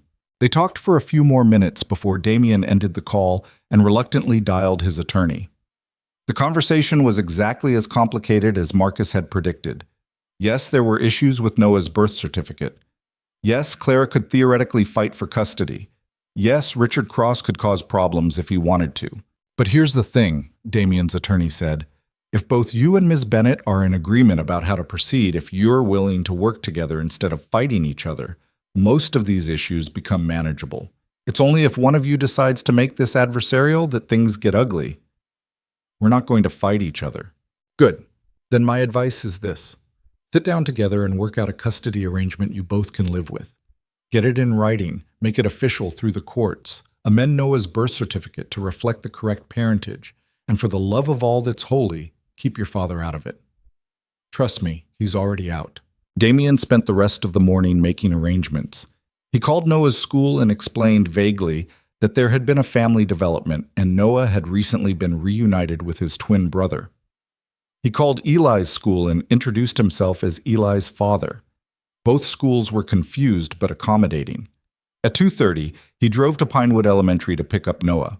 His son came running out with his cast covered in signatures and stickers, talking a mile a minute about his day. Everyone wanted to know about Eli. "I told them we're twins, but we didn't know about each other until this week. Tyler thinks that's the coolest thing he's ever heard. Can Eli come to my school? Can we be in the same class? We'll have to talk about that with your mom. Come on, we need to go get your brother." They drove to Eli's school across town. Clara was already waiting outside, Eli bouncing excitedly beside her. The moment the boys saw each other, They both started talking at once, comparing their days, showing off things they'd made in class. "This is going to be our life now, isn't it?" Clara said, watching them. "Constant chaos and noise and confusion." "Probably," Damien agreed. "You okay with that? Do I have a choice?" "There's always a choice." Clara looked at him. "Then I choose this, whatever this turns out to be, because watching them together," her voice caught, "I can't separate them again. I won't." "Good. Neither will I." They took both boys to a park near the waterfront, somewhere neutral that didn't belong to either of their separate lives. The boys ran off immediately to the playground, leaving Damien and Clara to sit on a bench and watch. "We need to talk about practical things," Clara said. "Schools, living arrangements, how we're going to handle this long term." "I know. I can't afford to move into your building. I can barely afford my current apartment on my salary. So don't. Stay where you are, or," Damien hesitated, "or move into the penthouse. There's plenty of room. The boys could share a room or have their own rooms, whatever they prefer. You'd have your own space." Clara turned to stare at him. "You're asking me to move in with you. I'm offering you an option. You don't have to, but it would make things easier. The boys would be together. We wouldn't have to coordinate drop-offs and pickups. We could actually try to be a family." "We barely know each other anymore, Damien. So we'll get to know each other again. I'm not asking you to sleep in my room or pretend we're a couple. I'm just asking you to consider making this easier on everyone by being in the same place." Clara was quiet for a long moment, watching the boys play. "I need to think about it." "Take all the time you need?" "What about schools? They're in different districts right now. We could transfer one of them, or both. Put them in the same school so they can be together. That's going to raise questions. People are going to want to know why identical twins are suddenly appearing together when they've been in separate schools for years. Let them ask. We tell them the truth. They were separated at birth due to complicated family circumstances and have recently been reunited. And when people push for more details, we tell them it's private family business and none of their concern."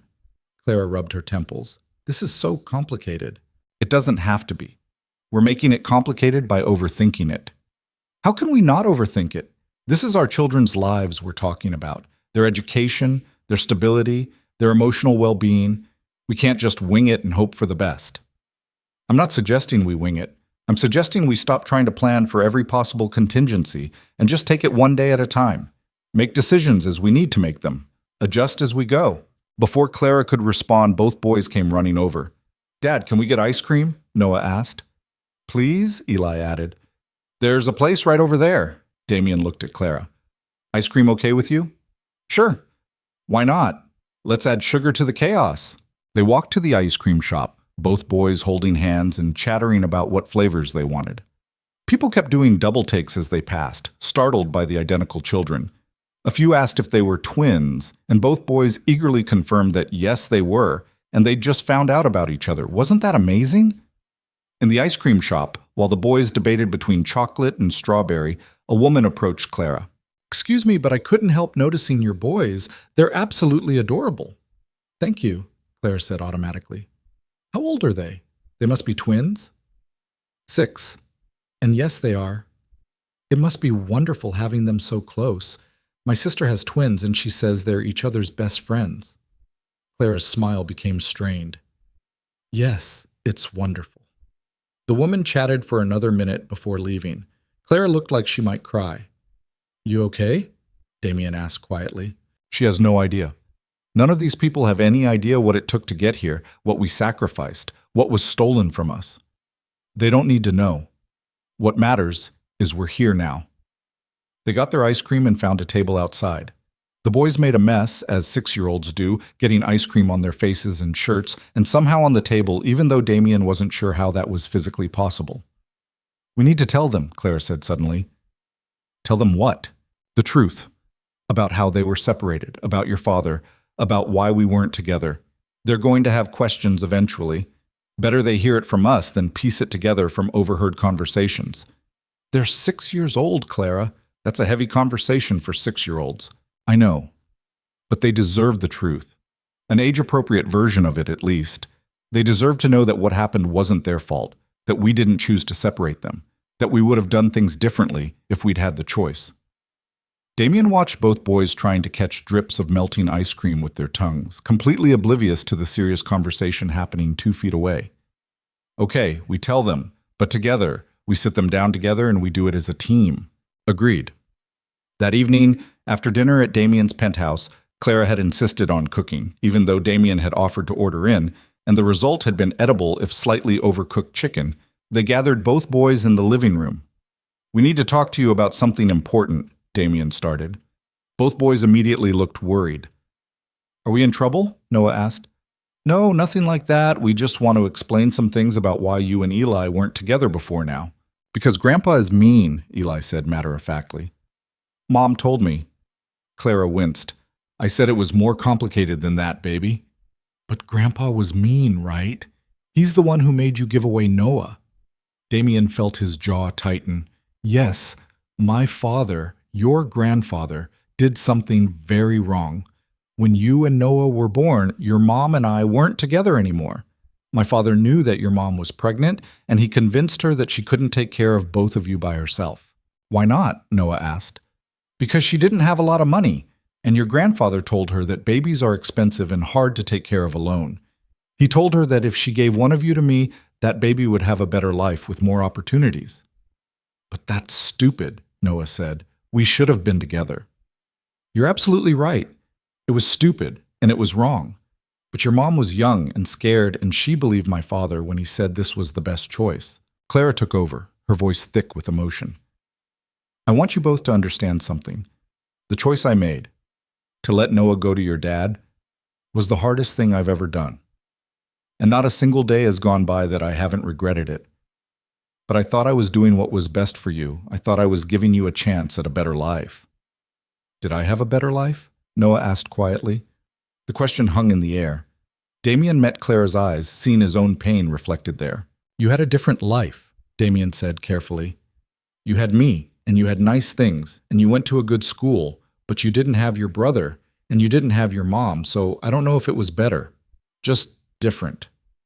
I don't like Grandpa, Eli announced. He sounds mean. He made a very bad choice, Damien agreed. And because of that choice, you won't be seeing him anymore. Neither of you will. Good, both boys said in unison.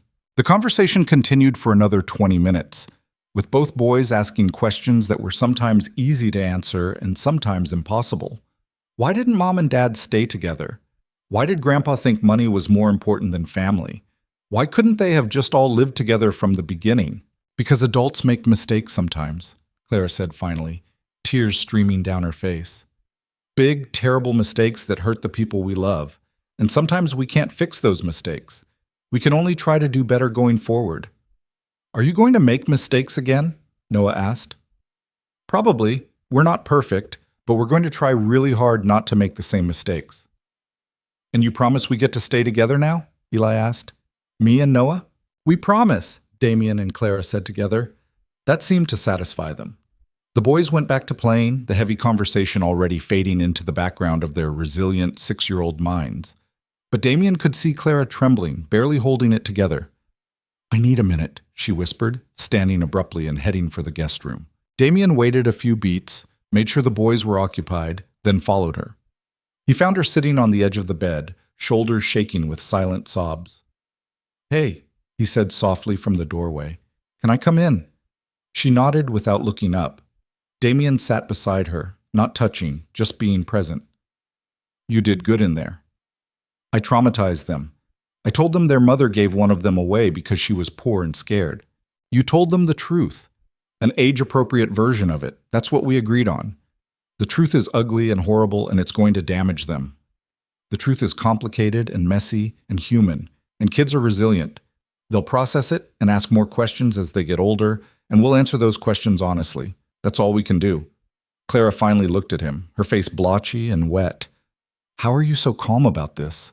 I'm not calm. I'm furious and hurt and wishing I could go back in time and make different choices. But falling apart won't help anyone, so I'm holding it together for them. Same as you. I don't feel like I'm holding it together. You're doing better than you think. They sat in silence for a moment. Then Clara spoke again, her voice barely above a whisper. I'll move in. Damien's heart skipped. What? To the penthouse. I'll move in. You're right. It'll be easier for everyone if we're all in the same place. The boys can be together. We can figure out the co-parenting thing without constantly coordinating schedules. It makes sense. Are you sure? I don't want you to feel pressured. Ito, I'm sure. I'm terrified and I think this might be a disaster, but I'm sure. Because watching them together tonight, seeing how happy they are, knowing that separating them again would break their hearts. She stopped, took a shaky breath. I can't do that to them. I can't be the reason they're apart anymore. Okay, then we'll make it work. I'll clear out one of the spare bedrooms for you. You can bring whatever furniture you want from your apartment. We'll make it feel like home. I don't have much furniture worth bringing. Most of my stuff is secondhand or falling apart. Then we'll get new stuff, whatever you need to feel comfortable. Clara laughed bitterly. This is insane. 2 days ago, I was living my quiet, predictable life. Now I'm moving into a penthouse with my ex-boyfriend and trying to figure out how to raise twins with a man I barely know anymore. We'll figure it out together. You keep saying that like it's easy. It's not easy, but it's simple. We put the boys first. We communicate. We give each other grace when we screw up. That's it. That's it, Clara repeated, like she was trying to convince herself. Okay. When do you want to do this? Whenever you're ready? Tomorrow? This weekend? Let's do it this weekend. Give me a few days to pack up the apartment and say goodbye to that chapter of my life. Sounds like a plan. Clara stood up, wiping her eyes. I should get back out there before the boys destroy your living room. It's already destroyed. They're 6-year-old twins. Destruction is their natural state. That got a genuine smile out of her. Fair point. They walked back to the living room to find both boys had built an elaborate fort out of couch cushions and were inside it, whispering and giggling about something. What are you two plotting in there? Damien called. 2 identical heads poked out. Nothing, they said unconvincingly. Uh-huh. Sure. The rest of the evening passed in surprising normalcy. They gave both boys baths separately, because putting twins in a bathtub together seemed like a recipe for a flood. They read them stories. They tucked them into bed. Noah in his room, Eli in the guest room, and listened to them call goodnight to each other through the walls. Finally, when the apartment was quiet and both children were asleep, Damien and Clara sat together in the living room with glasses of wine, exhausted. We survived day 1, Clara said. Barely. Tomorrow's going to be just as hard. Probably harder. And the day after that. Yep. Clara took a long sip of wine. Why does parenting involve so much wine? Because children are wonderful and also insane, and alcohol helps blur the edges of the insanity.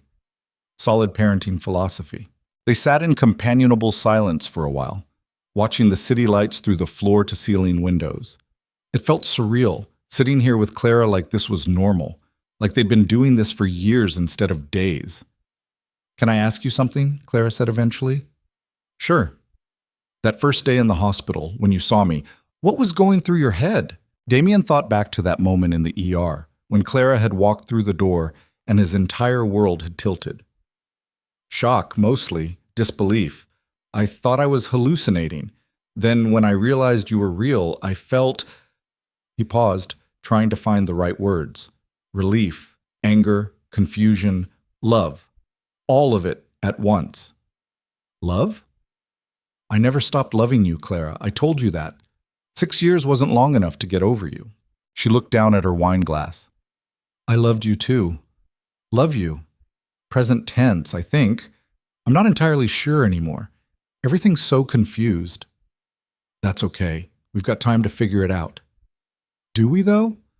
We're moving in together this weekend. We're raising kids together. That's not exactly taking things slow. We're co-parenting together, living in the same space for the kids' sake. Anything else, anything romantic, we take as slow as we need to. And if it never becomes romantic again, if we try to get to know each other and discover we're too different now, then we stay friends and co-parent successfully anyway. The kids don't need us to be a couple. They just need us to be present and stable and working together. Clara nodded slowly. Okay, I can work with that. Good. She finished her wine and stood up. I should get some sleep. Tomorrow I need to call my landlord and start packing. Need help? With packing? From a billionaire who probably hasn't packed his own suitcase in years? I packed my own suitcase last week, thank you very much. Where were you going? Tokyo. Business meetings, very boring. And how many assistants helped you pack? Damien grinned. Only 2. Clara laughed, and it was the most genuine sound he'd heard from her yet. Good night, Damien. Good night, Clara. He watched her disappear down the hallway, then sat alone in his living room for a long time, thinking about how drastically his life had changed in 48 hours. 2 days ago, he'd been a single father with 1 son and a successful business and a life that made sense. Now he had twins, their mother was moving in, his father was cut out of his life, and nothing made sense anymore. But somehow, despite the chaos and confusion and pain, Damien felt more hopeful than he had in 6 years. Because his family, broken and unconventional and messy as it was finally together. And maybe, just maybe, they could find a way to make it work. The weekend came faster than either of them expected, bringing with it moving boxes, chaos, and the reality of what they'd agreed to. Damien had arranged for a moving company to help Clara pack up her apartment, but she'd insisted on doing most of it herself. Pride, he figured. She'd built that small life alone and wanted to dismantle it the same way. He showed up Saturday morning anyway with coffee and breakfast sandwiches. Clara answered the door in old jeans and a paint-stained t-shirt, her hair pulled back in a messy bun. I told you I didn't need help. And I heard you. I brought coffee anyway. She tried to look annoyed but failed, accepting the cup gratefully. The boys? With Marcus. He's taking them to the aquarium. Figured we could use a few hours without 6-year-old commentary on everything we're doing. Your brother doesn't strike me as the babysitting type. He's not, but he's trying to be a better uncle. Apparently my complete life implosion inspired him to reevaluate his priorities. Clara snorted. Well, at least something good came from this disaster. The apartment looked smaller, with half its contents already boxed up. Damien could see Clara's life in these rooms, the medical textbooks stacked on shelves, the photos of Eli on every surface, the children's drawings taped to the fridge. 6 years of memories packed into cardboard boxes. You okay? He asked. I'm leaving the first place that ever felt like mine. The place where I raised my son, where I studied for boards, where I cried myself to sleep missing you and Noah. So no, not really okay, but I'll survive. They worked in silence for a while, packing dishes and books and the accumulated debris of Clara's life. Damien found himself studying the small details, the chipped mug that was obviously Eli's favorite, the framed photo of Clara at her medical school graduation with Eli in her arms, both of them beaming despite everything. You should be proud of yourself, he said suddenly. Clara looked up from the box she was taping. For what? For this. All of it. You finished medical school while raising a kid alone. That's incredible. It was necessary. I needed a career that could support us. Waitressing wasn't going to cut it. Still, not everyone could have done it. I didn't have a choice. There's always a choice. You chose to fight, to build something better. That takes strength. Clara's eyes got bright. Stop being nice to me. I'm barely holding it together as it is. Okay, you're terrible at packing boxes. Is that better? Much better, thank you. By early afternoon, they had everything packed and loaded into the moving truck. Clara took one last walk through the empty apartment, her footsteps echoing on the bare floors. 6 years, she said quietly. 6 years in this place. And I'm walking away in an afternoon. Damien stood in the doorway, giving her space. You're not walking away. You're moving forward. Feels the same from here. It's not. Walking away is running from something. Moving forward is running towards something better. She turned to look at him, and something in her expression shifted. When did you get so wise? I had 6 years to think about what I lost. Gives you perspective. They locked up the apartment and headed to the penthouse, where the movers were already unloading boxes. Damien had cleared out the spare bedroom next to Noah's room, though it was still twice the size of Clara's entire old apartment. This is ridiculous, Clara said, standing in the middle of what would be her new room. This is bigger than my living room and bedroom combined.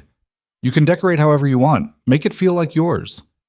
I don't have enough stuff to fill this space. Then we'll get more stuff. Damien, I can't just... Yes, you can. You're living here now. This is your home too. Whatever you need to feel comfortable, we get it. No arguments.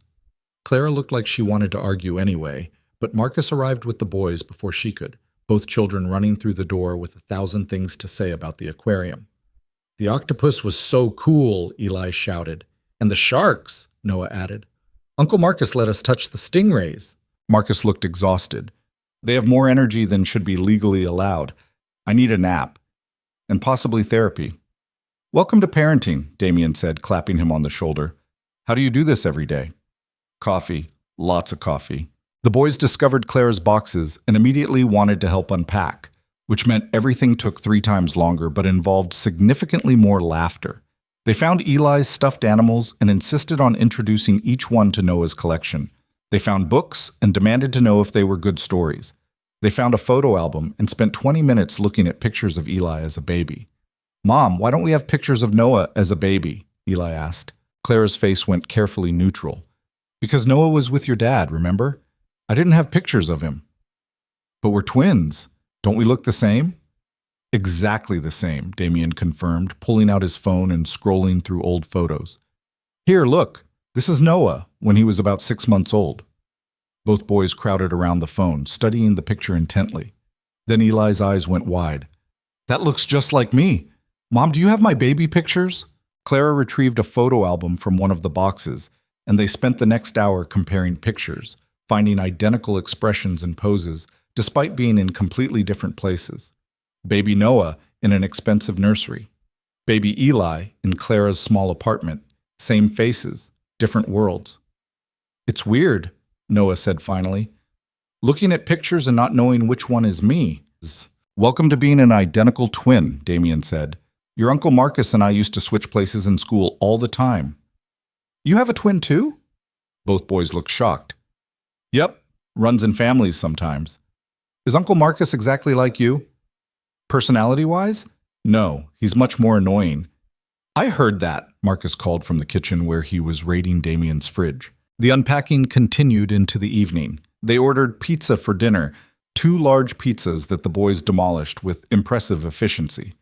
Then Clara supervised bath time, while Damien handled bedtime stories, reading to both boys in Noah's room since they refused to be separated. Can Eli just sleep in here with me? Noah asked. We have that extra bed from when Tyler has sleepovers. Damien looked at Clara, who'd appeared in the doorway. She looked uncertain. It's up to your mom, Damien said. Please, Mom? Eli added his pleading to Noah's. We've been apart forever. We should get to be together now. It's a school night, Clara said, but her resolve was clearly crumbling.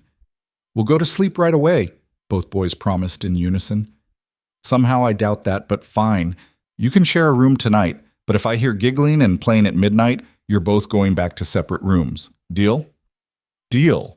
20 minutes later, both boys were tucked into their respective beds in Noah's room, still talking quietly to each other.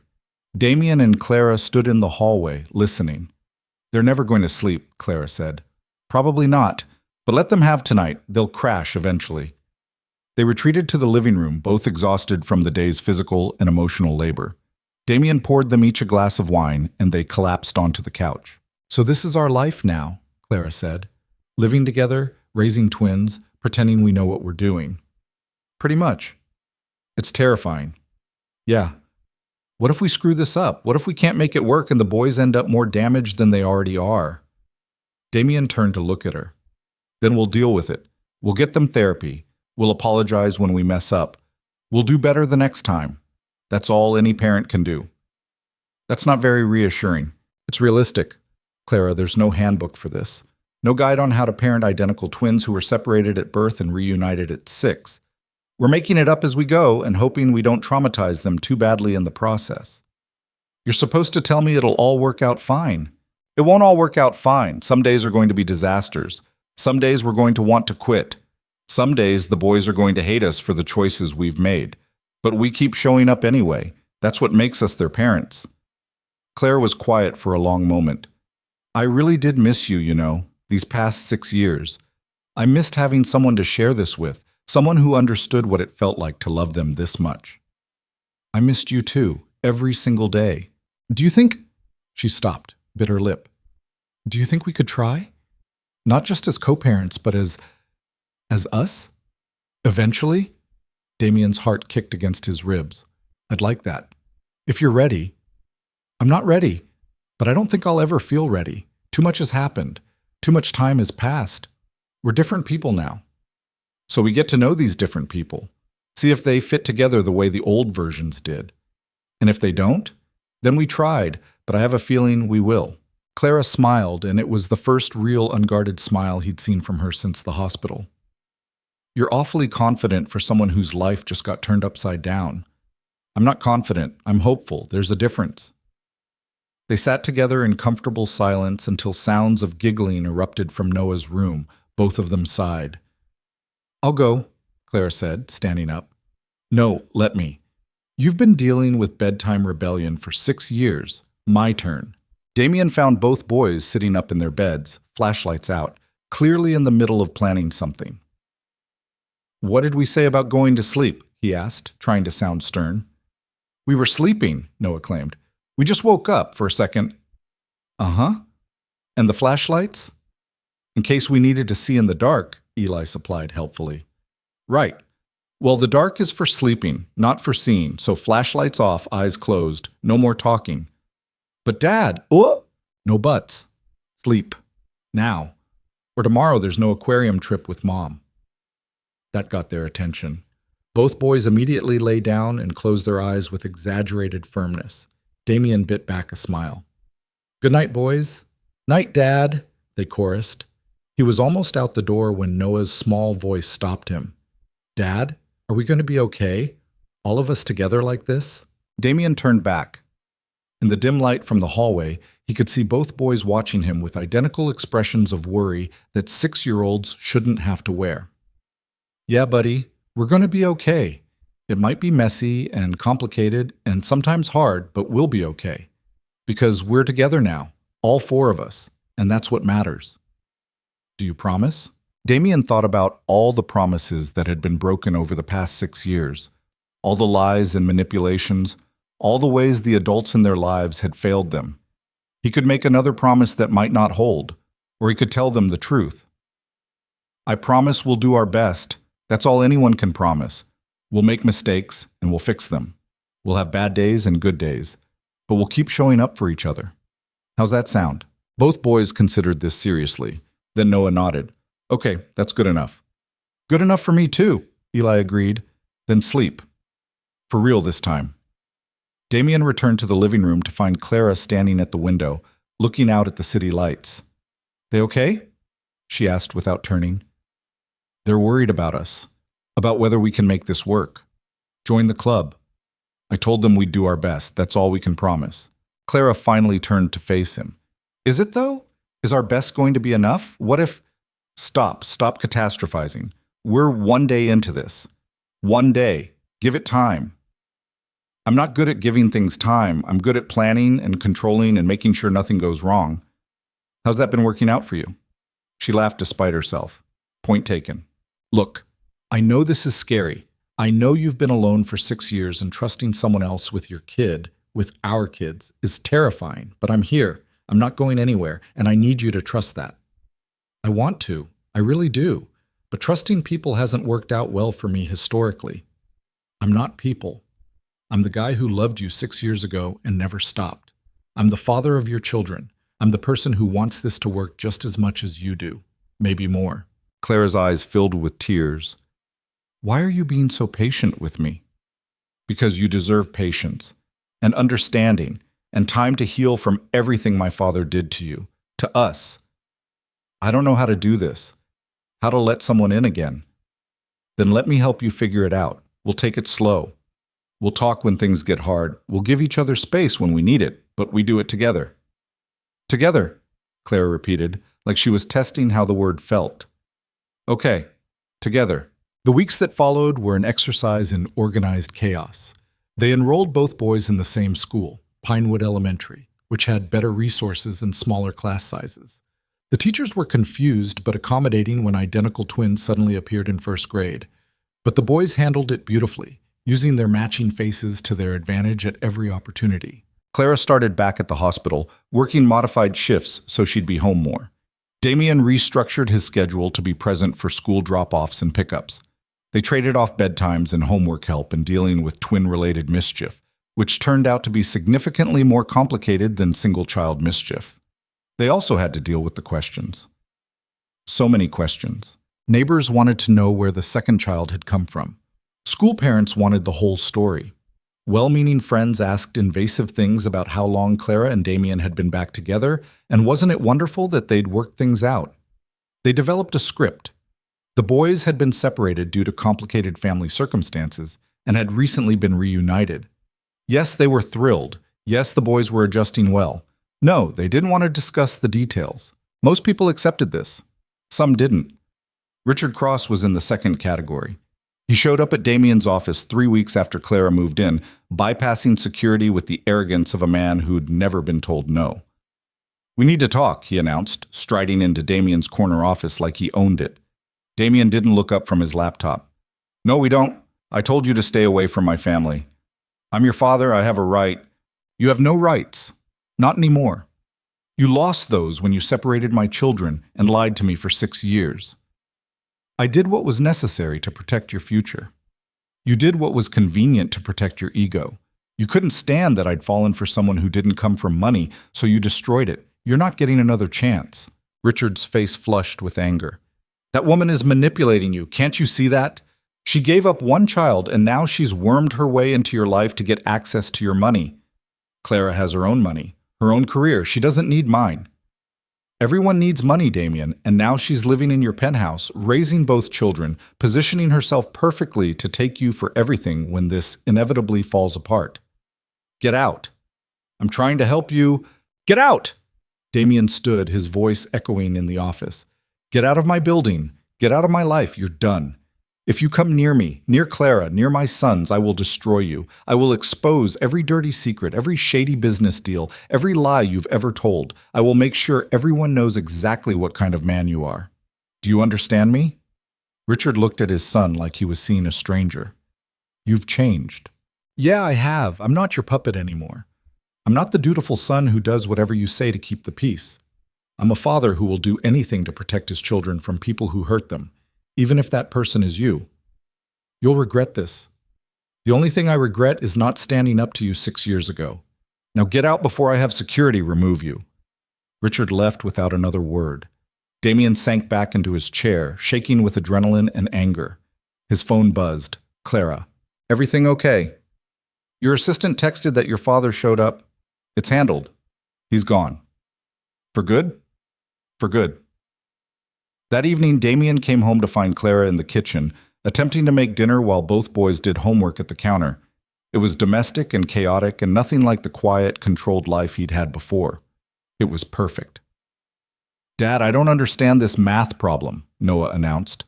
"Mom already explained it twice," Eli added, "but we still don't get it." Damien set down his briefcase and rolled up his sleeves. "All right, let's see what we're working with here." Clara shot him a grateful look.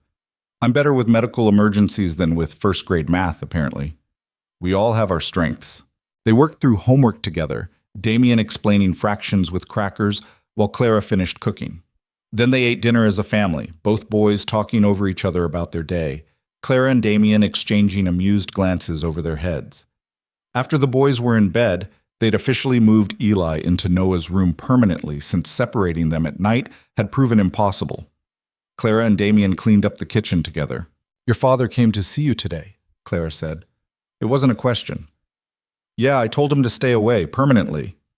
"How did he take it?" "About as well as you'd expect. Lots of threats and accusations. Claims you're manipulating me for money." Clara flinched. "Maybe he's right. Maybe I am taking advantage." "Stop. You're not. You've never asked me for anything. You work full-time. You pay for half of everything even though I've told you it's not necessary. If anything, I'm the one who should be worried about taking advantage." "How do you figure?" "I got 6 years with Noah that you didn't get. I have more money than I could spend in 10 lifetimes. I have the bigger apartment, the better resources, all the advantages. What do you have?" "I have Eli, and my career, and my independence." "Exactly. You don't need me, Clara. You're choosing to be here. That's the difference." She was quiet for a moment, drying dishes. "I do need you, though. Maybe not financially, but in other ways. I need someone to share this with. Someone who understands how hard it is and how wonderful it is and how terrifying it is all at the same time. I need that too. So what does that make us? Damien set down the dish he was washing and turned to face her. I don't know. Parents, partners, friends, maybe eventually something more. Does it have to have a label right now? I guess not. I want to know where we stand. We stand together, raising our kids, building something new out of broken pieces, taking it one day at a time. Is that enough? Clara looked at him for a long moment, and he could see her struggling with trust, with fear, with the weight of everything they'd been through. Finally, she nodded. Yeah, it's enough. 3 months into their new arrangement, Clara's mother called. Clara hadn't spoken to her in years. They'd had a falling out when Clara got pregnant, and her mother had called her irresponsible and stupid. But somehow she'd tracked down Clara's new number. I heard you're living with some rich man, her mother said without preamble. Playing house with his money while he plays father to your bastard? Clara went pale. Damien, who was close enough to hear the venom in the woman's voice, gently took the phone from Clara's hand. This is Damien Cross. I'm the father of Clara's children, both of them. And if you ever speak to her or about her like that again, you'll be hearing from my lawyers. She doesn't need your judgment or your toxic presence in her life. Lose this number. He ended the call and blocked the number before handing the phone back to Clara, who was staring at him with wide eyes. You didn't have to do that. Yes, I did. Nobody talks to you like that. Nobody. She's my mother. She's a bully who abandoned you when you needed her most. You don't owe her anything. Clara's eyes filled with tears. Thank you. For what? For defending me. For believing I deserve better. For everything. Damien pulled her into a hug, and she collapsed against him, crying for the relationship with her mother she'd never had, for the support she'd needed and never received. He held her until the tears stopped, until her breathing evened out, until she pulled back and wiped her eyes. Sorry, she said. I don't usually fall apart like that. You're allowed to fall apart sometimes. That's what I'm here for. To catch me when I fall? Something like that. She looked up at him, and something shifted in her expression. Before Damien could process what was happening, Clara pushed up on her toes and kissed him. It was soft and tentative and tasted like salt from her tears, and it was the best kiss of Damien's entire life. When she pulled back, she looked almost surprised at herself. Was that okay? More than okay. Good. Because I've been wanting to do that for weeks, and I finally I needed you to know that I'm not just here for the boys, that I want this, us, whatever this becomes. Clara, I know we said we'd take it slow, and we can still take it slow, but I needed you to know that I'm in. I'm all in. I choose this. I choose you. Damien kissed her again, properly this time, pouring 6 years of longing and loss and hope into it. When they finally broke apart, both of them were breathless. I choose you too, he said. I've been choosing you for 6 years. I'm not stopping now. They took it slow after that, but it was a different kind of slow. The kind where you know where you're heading, but you savor the journey. They had date nights after the boys went to bed, cooking together, watching movies, talking about everything and nothing. They had family outings on weekends, parks and museums and ice cream shops where people did double takes at the identical boys. They built routines and inside jokes and a life that felt real instead of forced. 6 months after Clara moved in, Damien took all 3 of them, Clara, Noah, and Eli, on a trip to a small coastal town 3 hours north of Seattle. They rented a cottage on the beach, spent days building sandcastles and collecting shells, and evenings watching the sunset while the boys ran along the water's edge. On the last evening, after the boys had fallen asleep exhausted from a full day of beach activities, Damien and Clara sat on the porch watching the stars. I want to ask you something, Damien said. Okay. And you can say no. There's no pressure. I need you to know where my head's at. Clara turned to look at him, curious. You're making me nervous. Don't be nervous. Damien took a breath. I want us to be a real family. Not just co-parents living together, but a real family. I want to marry you, Clara. I want to adopt Eli officially and have you adopt Noah officially and make this legal and permanent and real. Clara's eyes went wide. Damien! I know it's only been 6 months. I know we're still figuring things out. But I also know that I love you. I've always loved you. And I love those boys in there like they're the most important things in the world because they are. And I don't want to waste any more time pretending this is temporary when we both know it's not. You want to marry me, Clara repeated, like she was testing how the words sounded. Yeah, I do, but only if it's what you want too. I'm not trying to pressure you or... Yes. Damien stopped mid-sentence. What? Yes. I'll marry you. I want this to be real and permanent and legal. I want us to be a family. I want all of it. Yeah? Yeah? Clara laughed, tears streaming down her face. I can't believe I'm saying yes to someone I was terrified to even see 6 months ago. But yeah, let's do this. Let's be a family. Damien pulled a small box from his pocket. He'd been carrying it for 2 weeks, waiting for the right moment. Inside was a simple diamond ring, nothing ostentatious, just elegant and classic. I had this made, he said, slipping it onto her finger. I wanted something that was just yours. Not flashy or expensive looking, just beautiful. Like you. Clara stared at the ring, then at Damien, then started laughing and crying at the same time. We're insane, you know that, right? We're completely insane. Probably, but we're insane together. Together, Clara agreed and kissed him. They told the boys the next morning over breakfast. Both children reacted with the enthusiasm of 6-year-olds who didn't fully understand marriage but knew it meant their family was staying together. Does this mean Mom is staying forever? Eli asked. Forever and ever, Clara confirmed. And we all get to be together? All the time, Noah added. All the time, Damien agreed. Cool, both boys shouted, and went back to their pancakes like this was the most normal thing in the world. The wedding happened 3 months later in the same coastal town where Damien had proposed.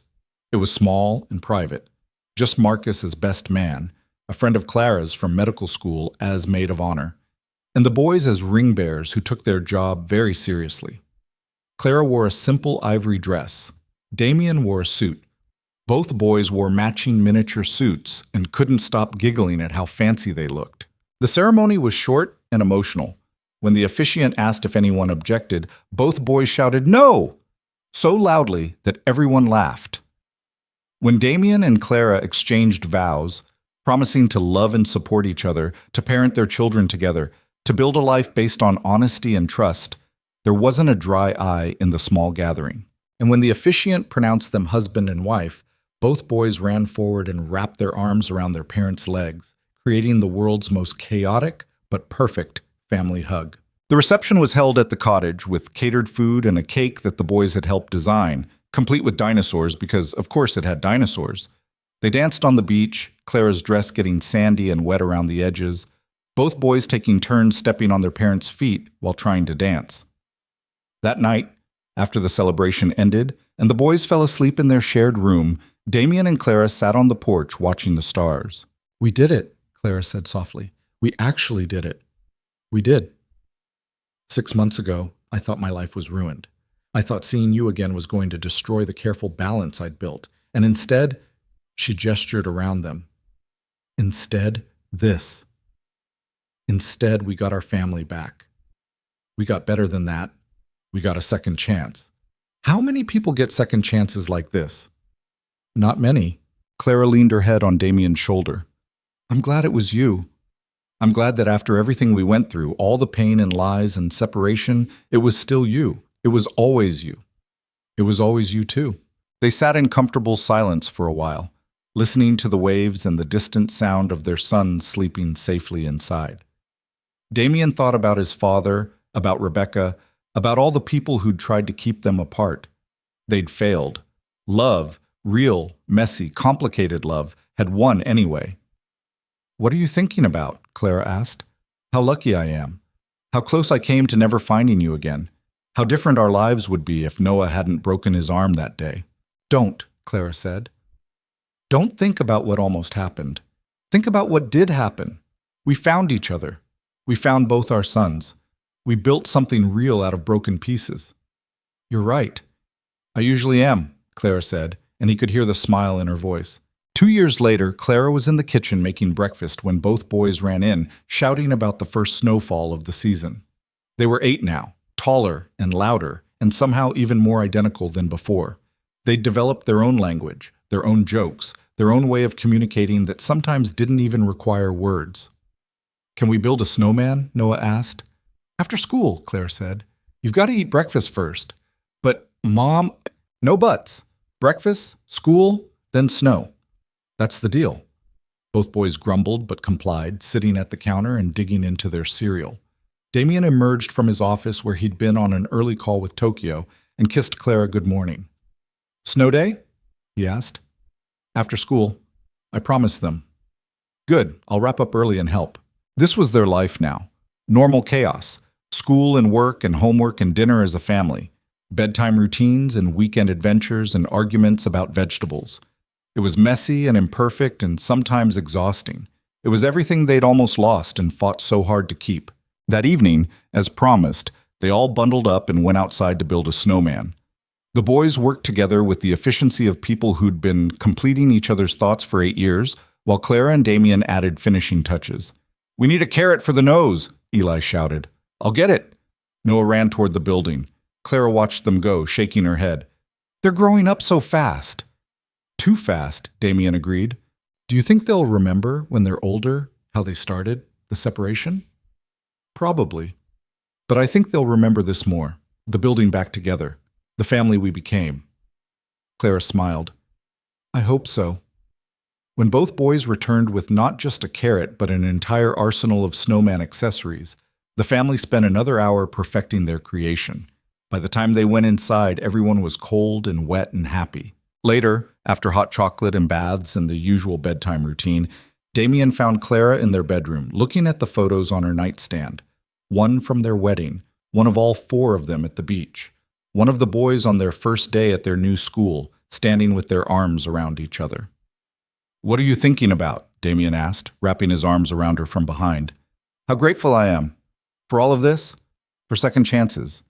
For you never giving up on finding me. I couldn't give up on you. You were the best thing that ever happened to me. Even with all the complications, all the pain we went through. Especially with all of that, because it taught us what matters. It taught us to fight for what we love. And it gave us these 2 incredible kids who are definitely never going to let us have a quiet moment ever again." Clara laughed. "Probably not." She turned in his arms and looked up at him. "I love you. I don't say it enough, but I do. I love you for fighting for us, for believing we could make this work when I was too scared to try, for being the partner and father I needed even when I didn't know how to ask for it. I love you too, every complicated, messy, beautiful part of this." They stood there in their bedroom, in the life they'd built together, listening to their sons whisper and giggle in the room next door, even though they were supposed to be sleeping. This was family. Not perfect, not what they'd planned, but real and hard-won and worth every struggle. Damien thought about the scared 26-year-old he'd been, falling for a waitress his father would never approve of. He thought about Clara at 23, pregnant and alone, making an impossible choice. He thought about 6 years of separation, of pain, of believing they'd lost everything. And then he thought about now.